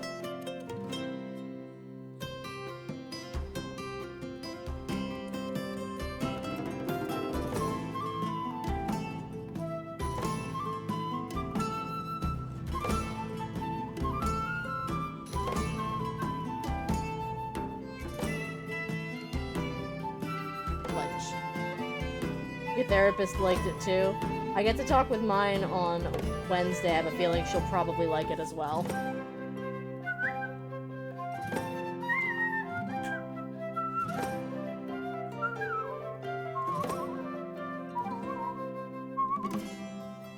Alright, let's grab a yellow. That's the one thing I'm surprised I really don't have a yellow. But I guess this was supposed to be more flesh-toned, so they're more brownish yellow.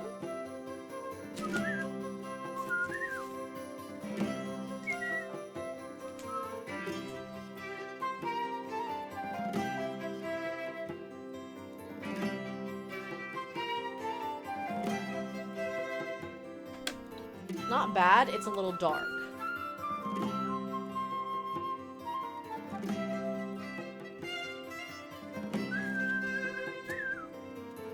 This one will be our winner, probably. Not running out of ink, are you? No, I need you too much.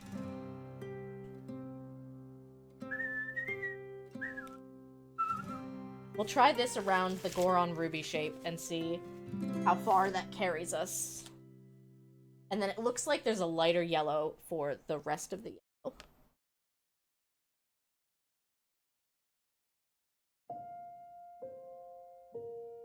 Chat, you're moving too fast. I order you to slow down.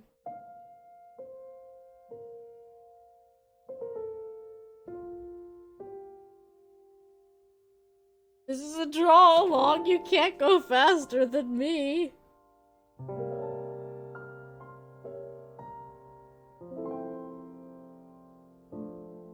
Did you like the fake tears bit I did just now?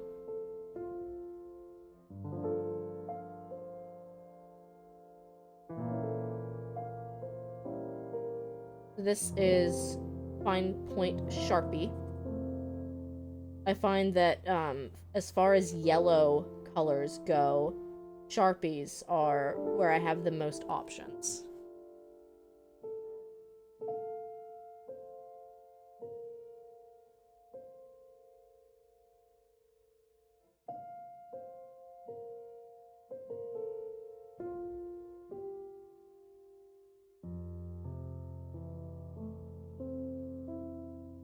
Got Urbosa to do still. Okay. Yeah, I mean, at this point, you legally have to finish all of them.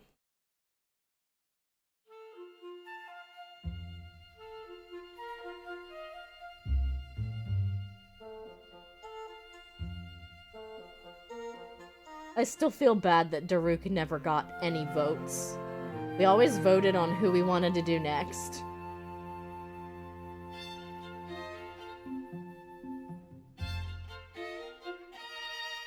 You're posted up in the shop today, though, because your partner's cleaning out the back. Okay. What shop? I don't know if I knew that. If you don't feel comfortable sharing, you don't have to.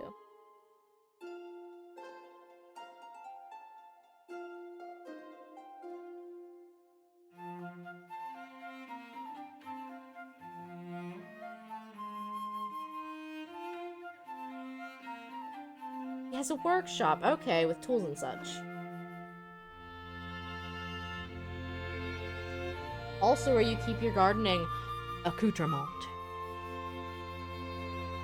Captions, you didn't even try!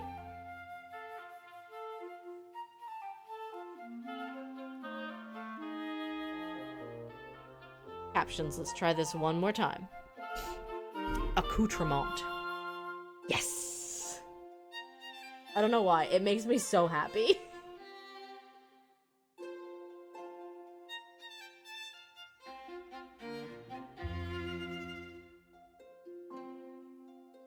I did get rid of chat bubbles on the overlay because I didn't feel like they were necessarily adding much in terms of, like, quality of life to the stream. They were so small that people were likely not actually watching them.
I'm waffling back and forth on how I want to do the stained glass portion because it's much smaller in this piece than it is in any of the other pieces.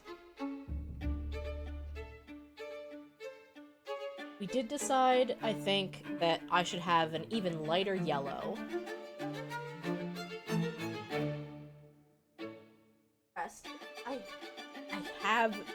I have the yellows! I forgot I had yellow Ohuhu markers. Captions, you are a riot. I mean, I actually love it too because we've got a lot of references back to Mario and Luigi Superstar Saga, and they've got things called, like, Chuckle Beans, and Tee-hee Beans, and Hoo-hoo, Ha-ha Beans, and it's so funny. And now we've got Oh-hoo-hoo. Thank you, Nat. Did you get to post yours yet? I didn't look. Look.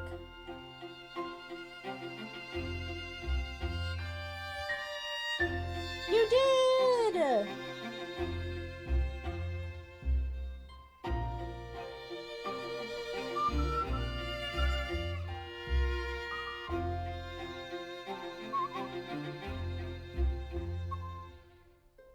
Oh, Nat, I love it.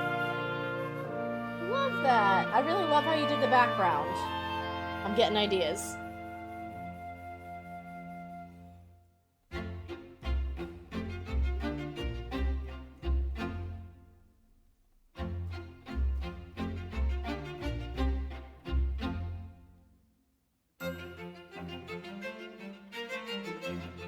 Don't look too hard at his hair. You got it.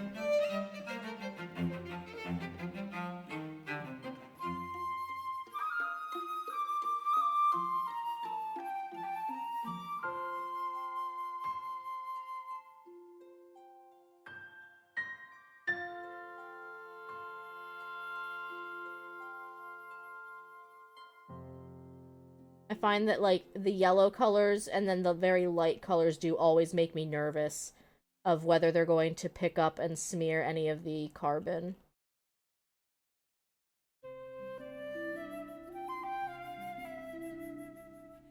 Catherine, by the way, I missed it. Are you planning on keeping the next, crafty thing we're doing a secret?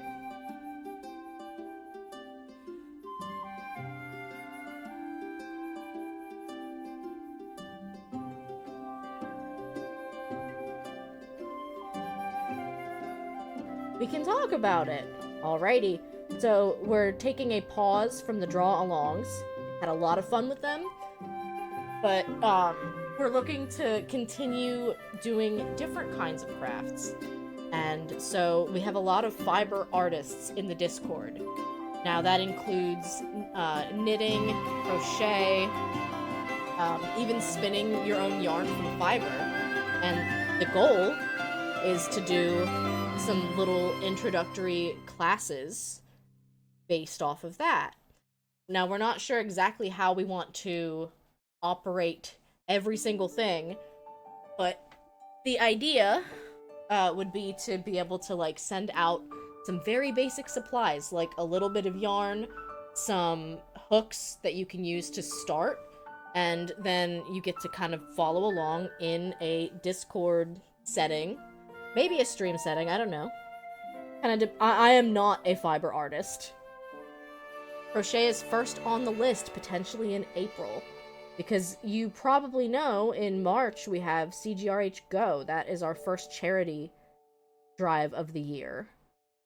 Oh, I didn't get to tell you guys. I approached somebody at work about a possible bake sale, because you know I love baking. And I was like, ooh, a bake sale could be great, because then whatever money I raise and donate in, I could have my employer match it. But unfortunately, they were like, ooh, we don't know if you should do a bake sale, because they have, like, a cafeteria service, and they're worried about it being a conflict of interest if, I'm, like, soliciting money for food. And it's like, yeah, alright. So they said, as an alternative, I could, like, run around a sign-up sheet and have people, like, put in orders for baked goods. And I'm just like, that feels like too much work. That feels like, it feels like so much more work. I know, it's a bummer. Now, that doesn't stop the rest of what we're doing, because most of our fundraising, efforts happen here on stream. We use Tiltify a lot. We offer a lot of, fun charity incentives. But yeah, I'm gonna keep playing with that idea. I kind of thought that a bake sale at work was the easiest route, because I don't know how to set up a bake sale, like, in town. I know, it sounds like the pizza are like the sub-orders from school. And I feel like that completely bypasses the fact that I'm gonna be making all of the baked goods. You know? Okay, so Rivali is blue, Urbosa is mostly yellow, Mifa is mostly purple. I feel like I want to stick with the oranges here, so I'm trying to figure out what kinds of colors I can use in the background without detracting too much from, you know, Daruk. And who knows, maybe I just won't. Thank you, I appreciate that. I'm still figuring him out.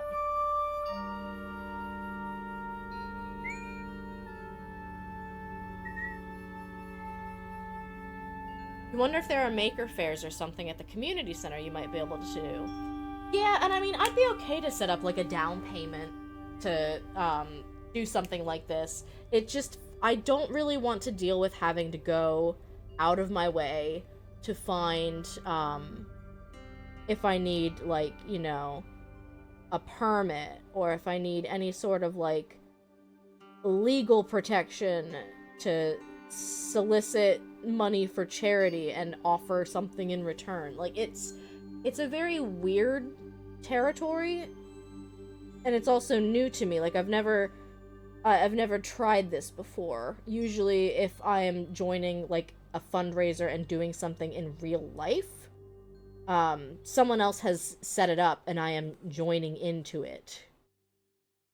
Now, I could do this bake sale at church. I'm not a huge active, like, current member of my church, so I'd feel a little weird about it.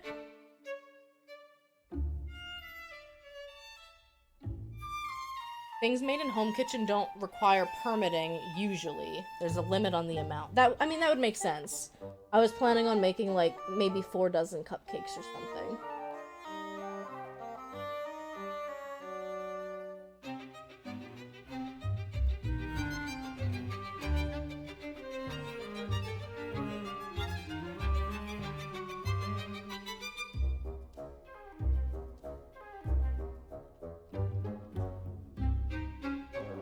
I might just have to do some more research. Because, I mean, I could still, you know, try to sell some of the baked goods on, like, an order basis. And Tiltify is nice in that you can get a QR code for people to donate directly, so it wouldn't even have to be, like, a whole cash thing where I'm keeping track of cash amounts and making change.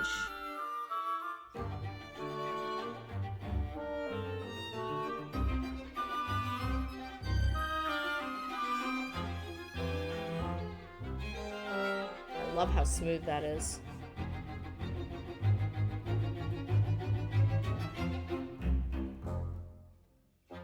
Oh, I missed a spit.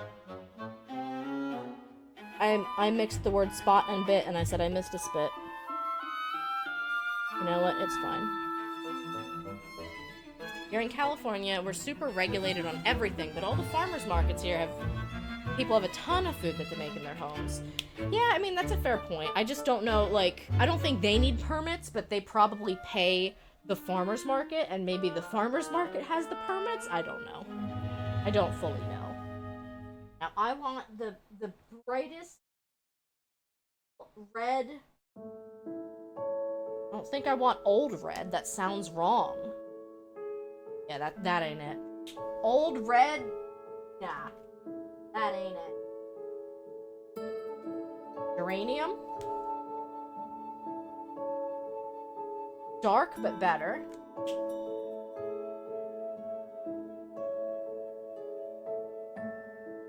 Vermilion.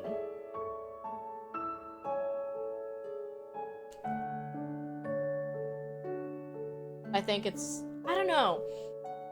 I think vermilion is the color I like the best, but I don't think it matches the rest of the palette, so we're gonna go with the other one, which was geranium. Because, you know, we're not just picking, like, colors we like, we're trying to think bigger picture.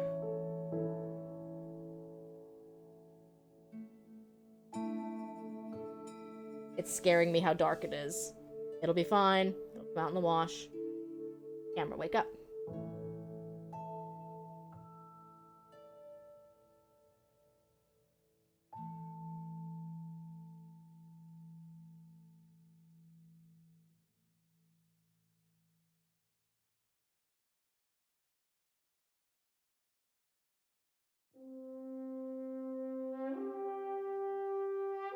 You're considering doing the farmer's market this year. Ooh, that sounds nice. See, I've had a lot of, like, coworkers say, oh, you should start an Etsy shop. Like, so many people would buy your stuff. And I'm like, I don't think they would, though. And I think it's just, it's a lot of energy to commit 100% to something like that. And when you work full-time, you don't have as much side energy to commit. We did a podcast episode on this, too. Hobbies and Hustles. It was a fun one. Yep, that was the right red. Oh, Etsy is way oversaturated, and I mean, at present, there are unfortunately people who will, like, buy stuff and then, like, resell it on Etsy, pretending that it's, like, a homemade good. It's not seller-friendly. Setting up in local markets is probably the better way to go. But that, I think, requires more energy and more, like, active pursual of those things. Whereas Etsy, you can afford to be passive about it, but, you know, like, if you're not active, you're probably not gonna grow. Ain't that always the way?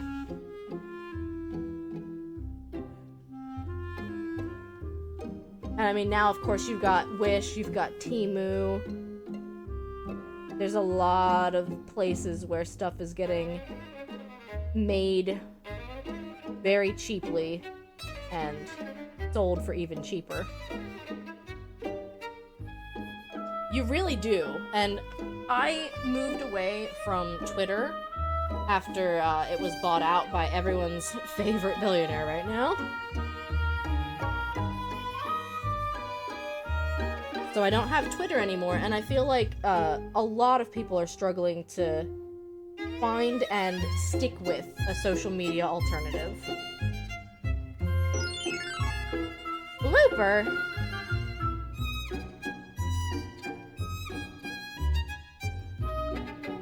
Catrium says, I have lots of crochet items, and I love gardening, but sometimes can't use all the veggies before they go bad. For me, gardening's about mental health, so I'm doing a lot of it. So if I have leftover veggies, I feel like a farmer's market is a good way to go. I think you're right. So, Addict, if you are wondering what the minigame here is, you just stomped a blooper that was going after Beans' food bowl, and you got some beans. And you can use those beans to buy a fake drink here on my channel. Dennis, you're hoarding beans again! So you can order some drinks, and they give you... Ooh, my defense was boosted by 7? I'll take it. And then you can check your stat card. Whoa, whoa, whoa, whoa, look at me. I'm a tank over here. I think my music's done. It was such a good playlist, too.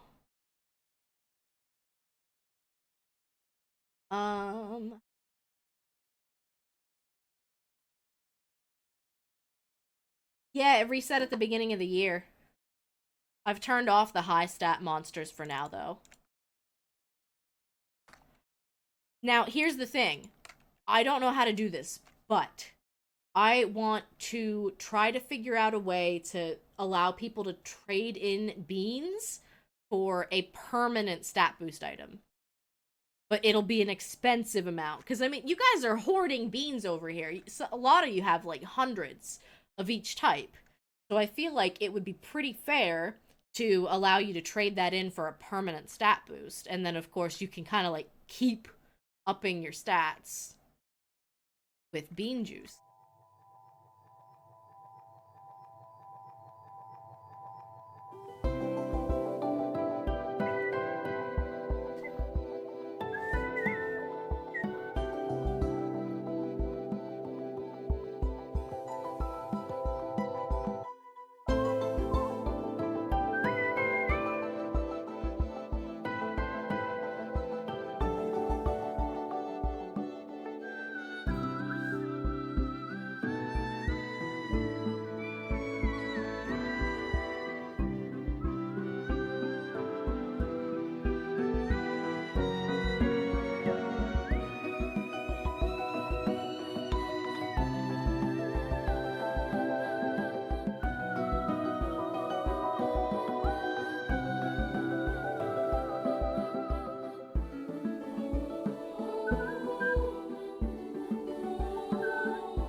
We are back to the Core Keeper soundtrack by Jonathan Gear.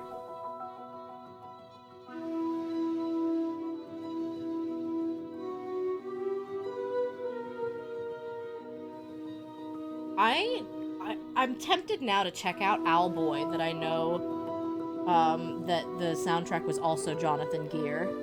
I don't know, there's something about games that have the same composer, but I also found out that the new Prince of Persia game has Gareth Coker as the composer, who did the music for the Ori games. And now, like, I'm curious, but I don't know that that is my style of game at all. And Dennis, I thought you might get a kick out of this. I actually started listening to the, is it the Sea of Stars soundtrack?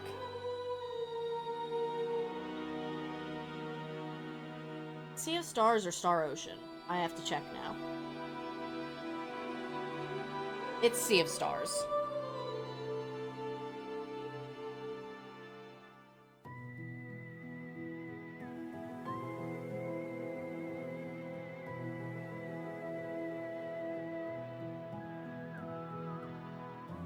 You played the demo.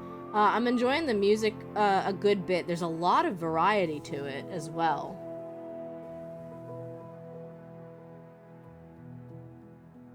But of course, like, I'm very careful as to what I'm allowed to play on stream. It's funny, the only sound I play the Dave the Diver soundtrack, I play the Core Keeper soundtrack, and I play the Fae Farm soundtrack. I bought one of those soundtracks myself, but I played through the other games on stream. Haven't finished Fae Farm yet. But, like, there's only so many magical farming sim games that you can stand to play at once. And Rune Factory will always, and forever, take precedence over anything else. I love those games. I want Harvestella to make a comeback too, but I'm trying not to overdo it with too many of the same kinds of games at the same time.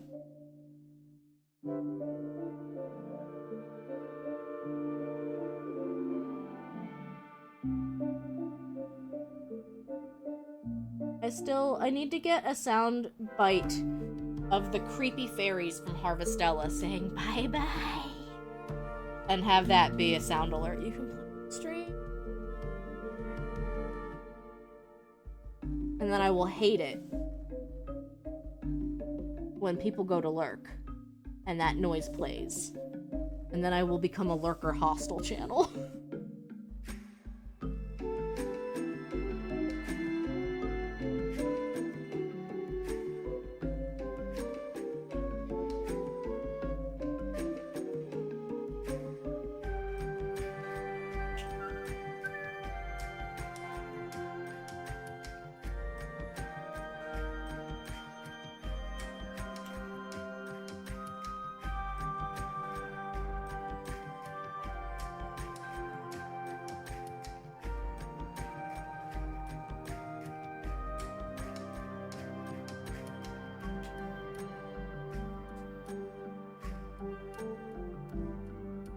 I haven't decided what I want to do with the background. It's killing me. You're killing me. I love everything else about this. So, like, I'm trying real hard to figure out what color I want. I almost want the color of Daruk's lips, I think, for the background. And then I can kind of, like, adjust it as I go. What do I do for that?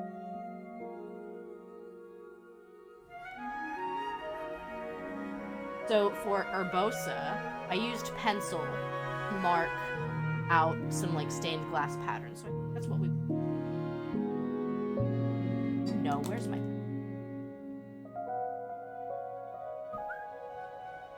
There you are, pencil. I knew I had you. Yeah!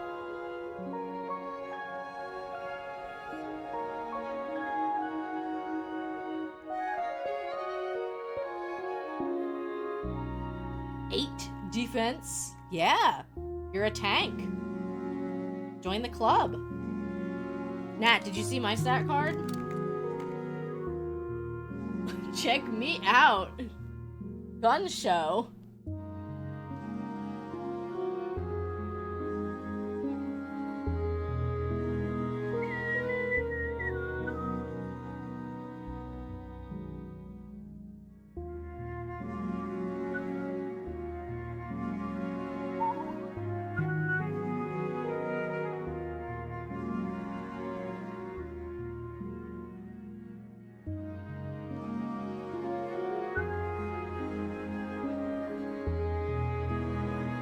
I know, I'm looking like the rook in here. You have this exact pencil? We are Bic brethren now. Was it orange? Was it orange? Nat. It's even orange! I've used these pencils all my life. Like, I needed pencils, and I was tired of not having them for trying to get back into, like, doing artwork. So I went out and I bought a pack of these mechanical pencils. I love them. Did we just become best friends? Yup.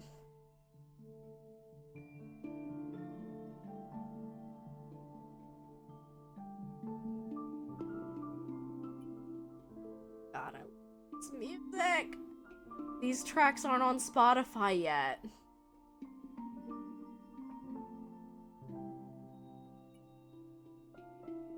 If you listen closely, you can hear my character blinking. I recorded this from the game because I needed it. I am a big music lover.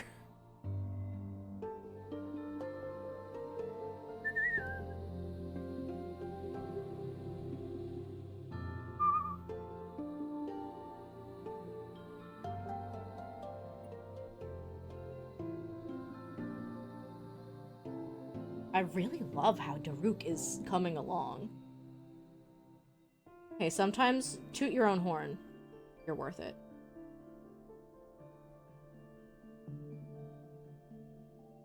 Like recording the radio on your flip phone to use as ringtones. Nat, growing up, I was so into video game music.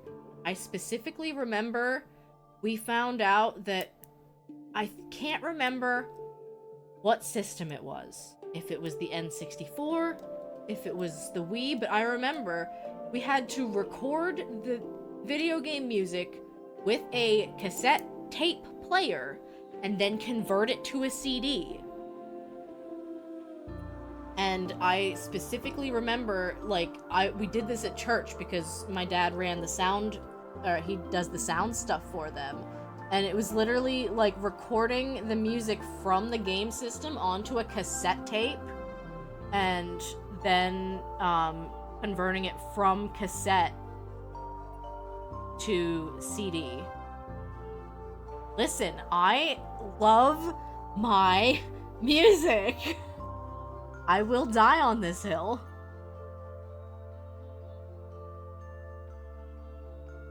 I didn't really listen to much, like, pop music growing up because I didn't need it. I had my video game music. Yay, olds! It is a retirement home after all. We're all retired at heart. You realized you can see a bit of Clip Studio on stream? Yeah, it's behind my, camera. I'm okay with that.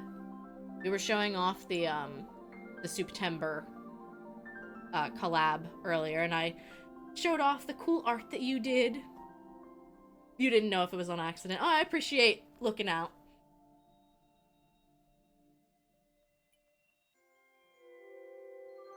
I have been bad, TM, and I am just now finishing up, actually, some of the September emotes that were due. So here is Fox's Soup, your character here. Here's a work in progress of Boomerang's Tinkaton Soup emote. See, I think what I need to do is I need to stop offering charity incentives that I have to do off stream because they just pile up too much. And like, that's 100% on me, like for offering too much. That's on me.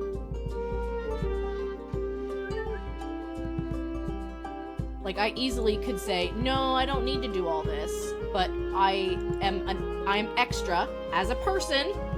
I am extra. Fudge, are you making french fries right now? I swear I smell french fries right now. He's not gonna answer me because he's downstairs probably. Like, I'm trying really hard to get better at not extending myself too thin. mushroom hat. I can do that. I don't know that there's a...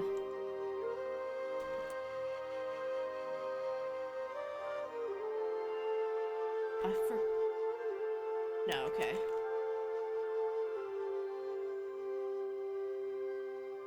What's the command? Is it elephant? It is, but it's broken. I don't know what happened. Like, a lot of my mix-it-up redeems broke. I do have the toad hat.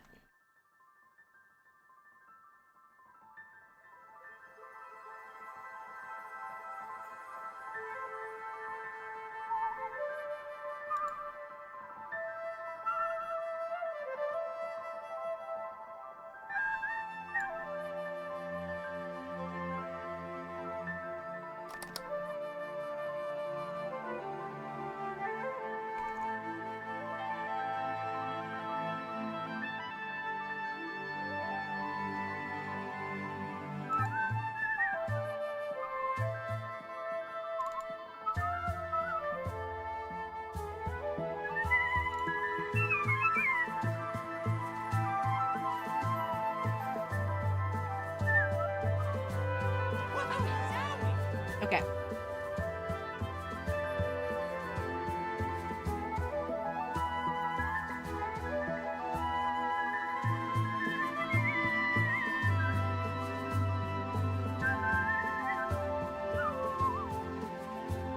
Got him.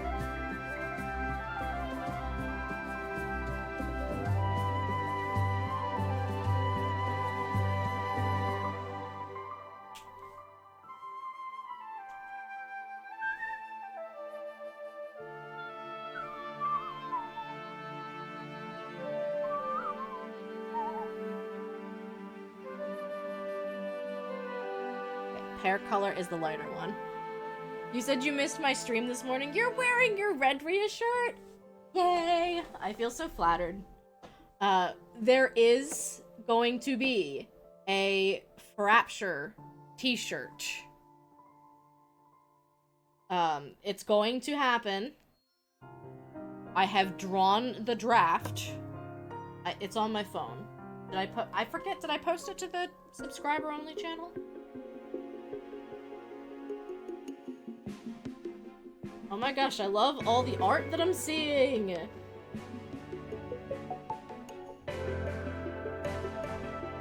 Like, it's amazing.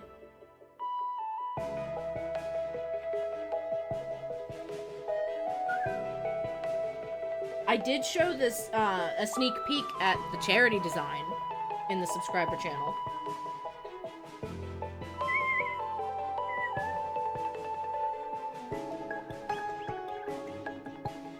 Oh man, I didn't get a better picture of it. I went and fixed up the design.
The elder dog is awake. I must go play with her.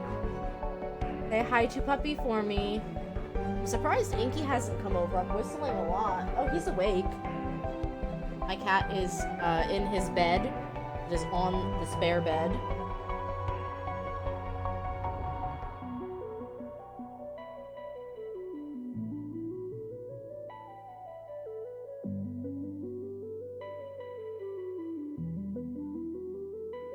This is true of any good Discord server, but there's a place for pet pictures.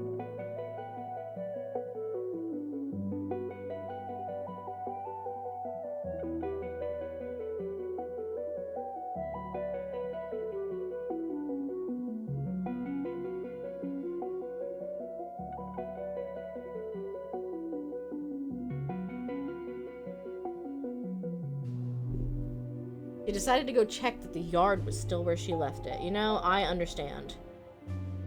Every time we take my dog on a walk, she, like, has to check the same spots that she peed on last time because she has to make sure that her pee smell is still there.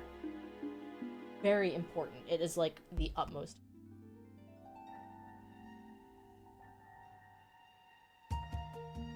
What?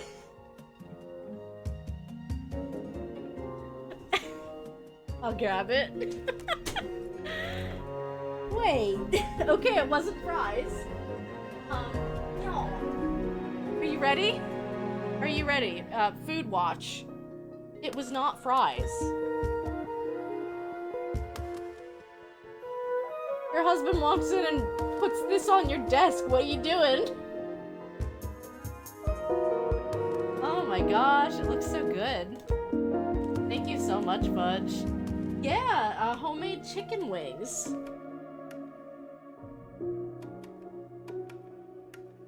And I think that is... You're shoveling your face. I am not getting sauce all over Daruk. But I'm also not letting these get cold. I know, Fudge, making everyone else, it's making everyone else rethink their relationships. Because it's just like, I don't know, did your partner bring you chicken wings out of the blue? I love you, Fudge.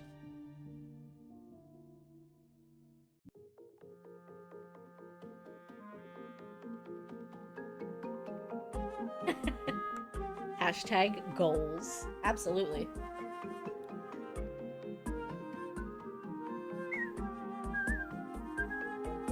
Watch me rush. I actually might not do the outlining on stream because I want to eat. I had a slice of pizza today.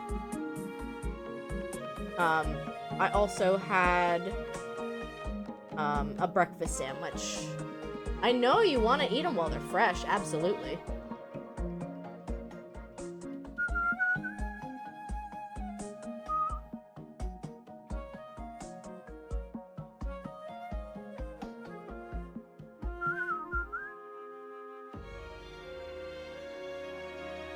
I knew I smelled something amazing in that kitchen. That's right.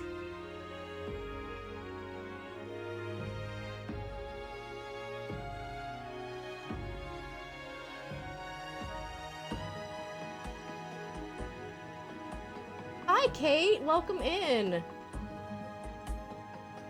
Dang, look at you rolling maximum bits. That's an impressive way to enter stream.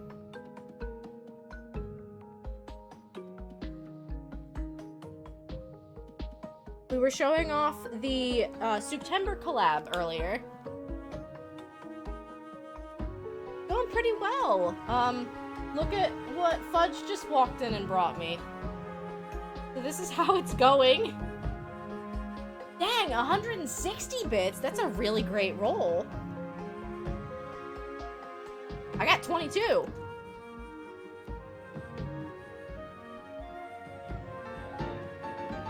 Kate, thank you so much for the resub. Oh, I appreciate you so much. We're actually talking about trying for a subathon in June again because Twitch added, you know, more emote slots that you can unlock. Every sub helps. And look, you got the beans badge. I love the beans badge.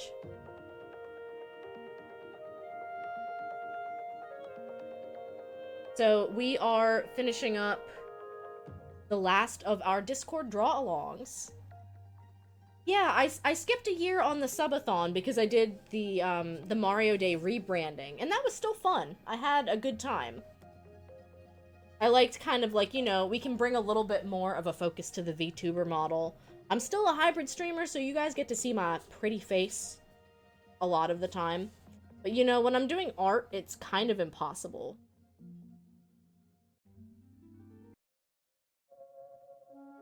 Unless I set up a second camera. That's just annoying.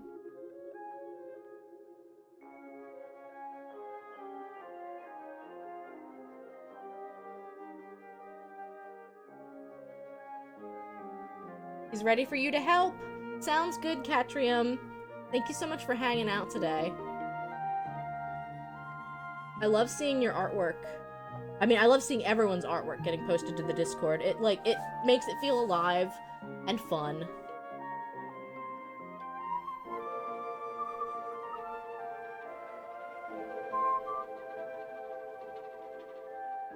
I don't know why. I keep turning this and then I can't remember which square I'm supposed to color.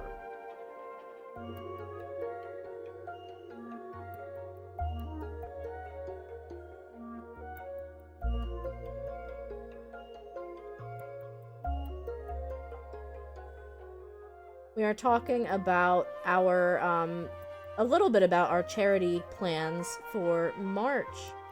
I'm quite excited for CGRH Go.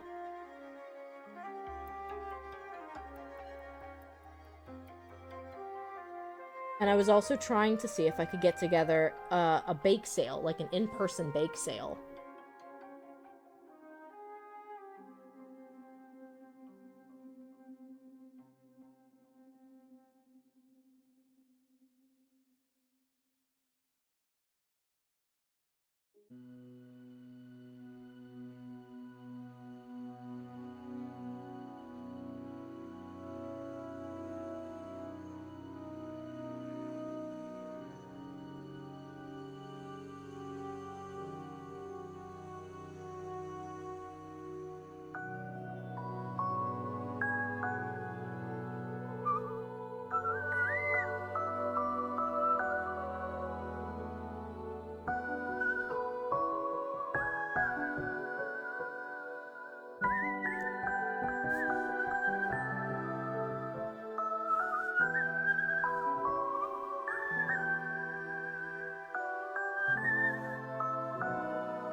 Addict, if you are back from dog playing, which is a very important job, I understand completely.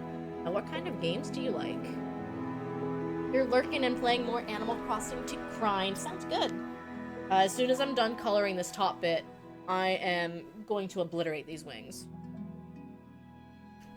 I am not doing that on stream. Maybe a charity goal, but not today. Welcome back. So yeah, I was asking, what kind of games do you like to play? You had mentioned Potion Master. We had talked about Dave the Diver. My brain has already forgotten what else we may have talked about.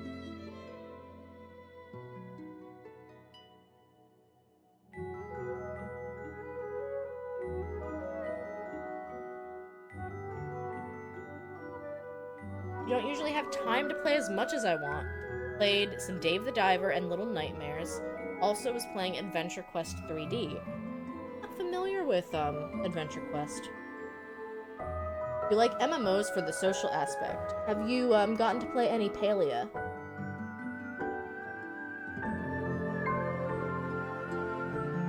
It's a campy anime-style MMO. Okay. I was big into Guild Wars in college.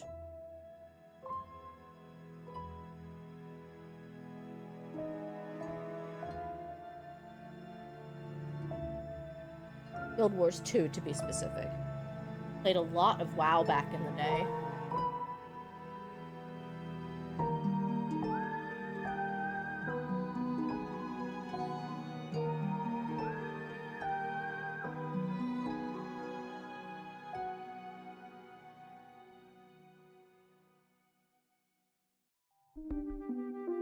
Also, Kate, it's great to see you. I hope you're having a spectacular, you heard me, spectacular Saturday.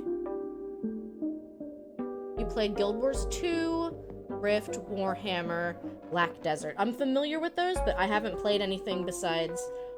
We got WoW for, like, I want to say 2 months. We gave it a little try, and that was after my Guild Wars days. So like, I just kind of said I kind of would just rather open up Guild Wars and play because, you know, I owned that. I didn't have to pay a subscription fee for it, and I already had like so much more progress on Guild Wars. But I think I got to the point where I had outgrown a lot of like MMO playtime. So I was like, yeah, maybe I'm just good.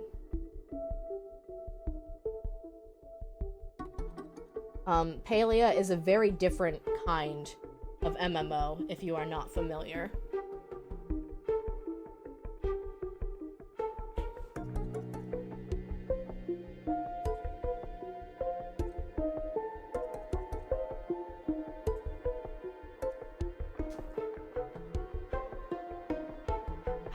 No, this is way too, like, bright, I think, to incorporate in.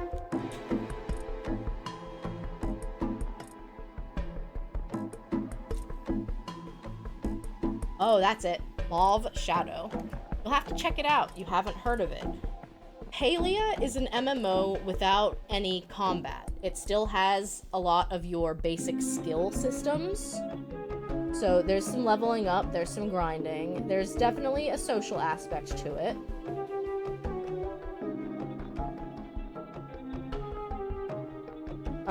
My mom really enjoys it because there's not combat to it. So like, there's not really failure condition, but there's still a lot of fun to be had.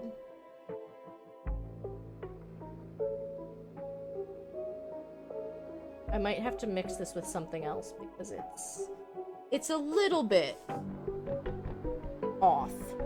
Not hugely, a little bit.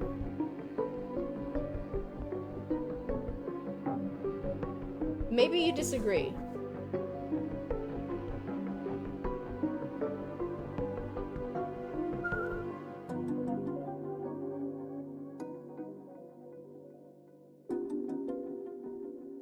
I think even mixing it with the lighter pink is a good option. Mecha Koopa again. You.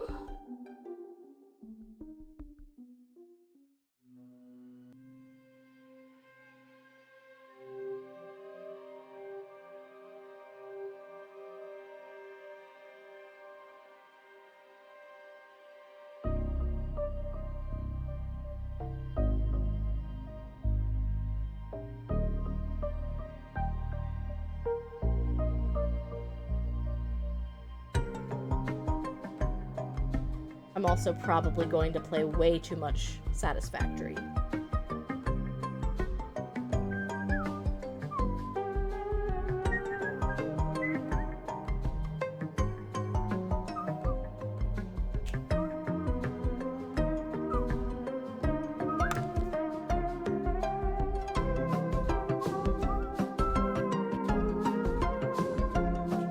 Dang, that's a good roll!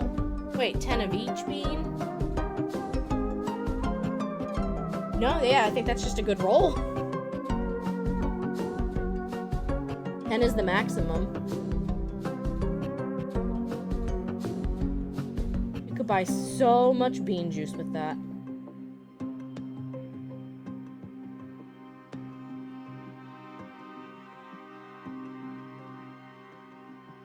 Yeah, that's it. That's it. Oh, that's beautiful. Color blending, my beloved.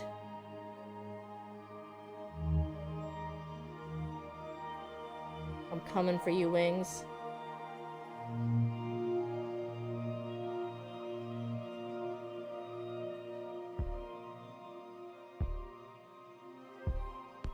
How do you check the bean things again? So there is there's a bean bag to see how many you have. There is a menu to look at all of the different drinks that you can order. And then to order, you can type a command like order 1. And then if you want a different one, to use different beans. Order number 7 is the best one, if you have the beans for it. because it will increase a random stat, but it'll increase it more.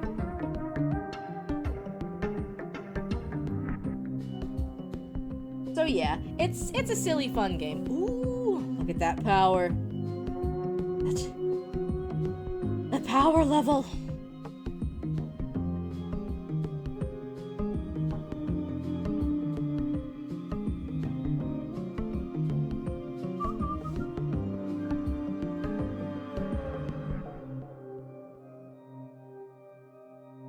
Such a good move.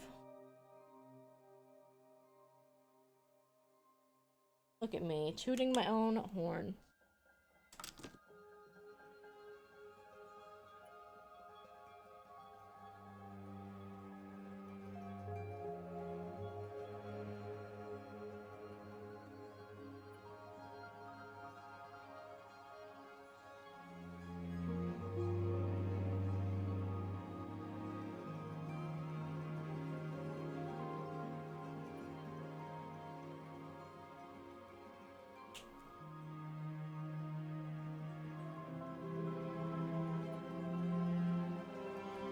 Sometimes it just needs tricked into, like, fixing the zoom.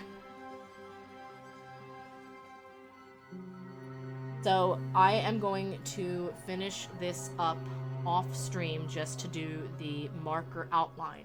I have a black Copic, I have a black Ohuhu, I have plenty of black Sharpies, and I also have Pigma pens that I use for a lot of my outlining work.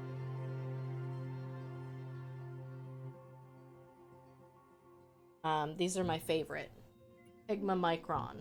The 005 is good for really fine detail work, and then the 10 is kind of what I use for almost everything else.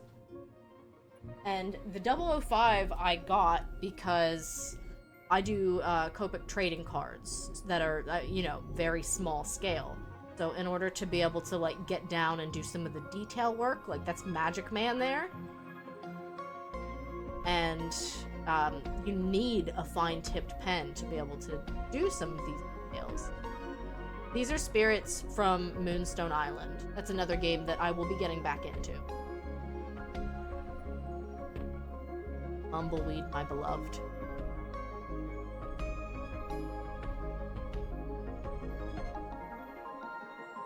There you go.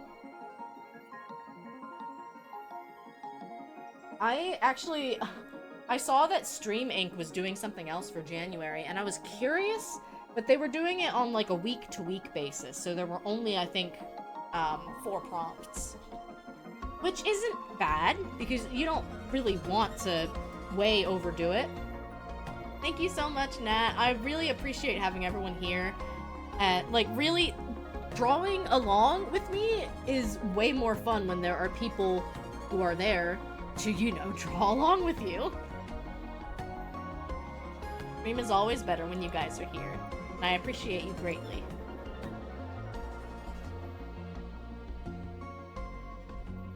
So let me look through my list.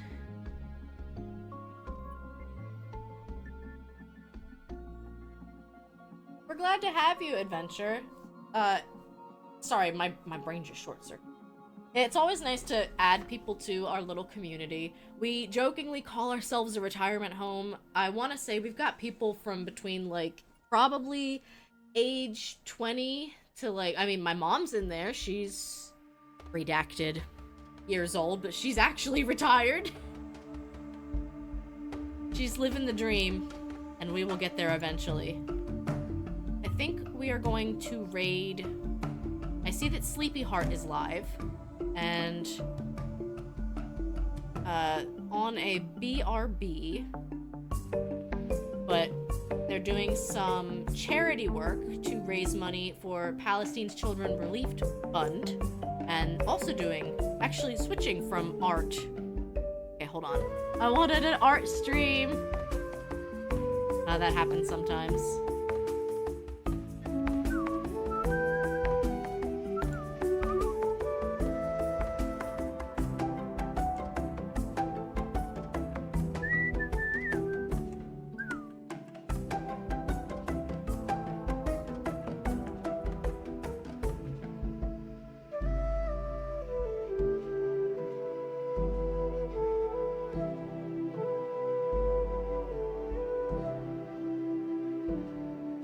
Papa's doing art.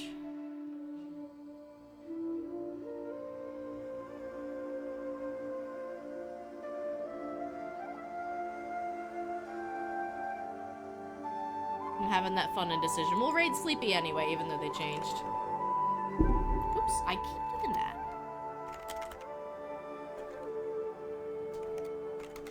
Go ahead and grab a raid message. Let's go say hi to Sleepy Heart. They were also on a break from streaming for a little bit, got their internet fixed, and now they're back. And I have a hot date with his plate. So thank you guys so much for coming out. I will be sure to post finished pictures of Daruk and all of the other draw along arts that we've done. These will not be available as prints because it is not my original artwork and that doesn't feel okay to me.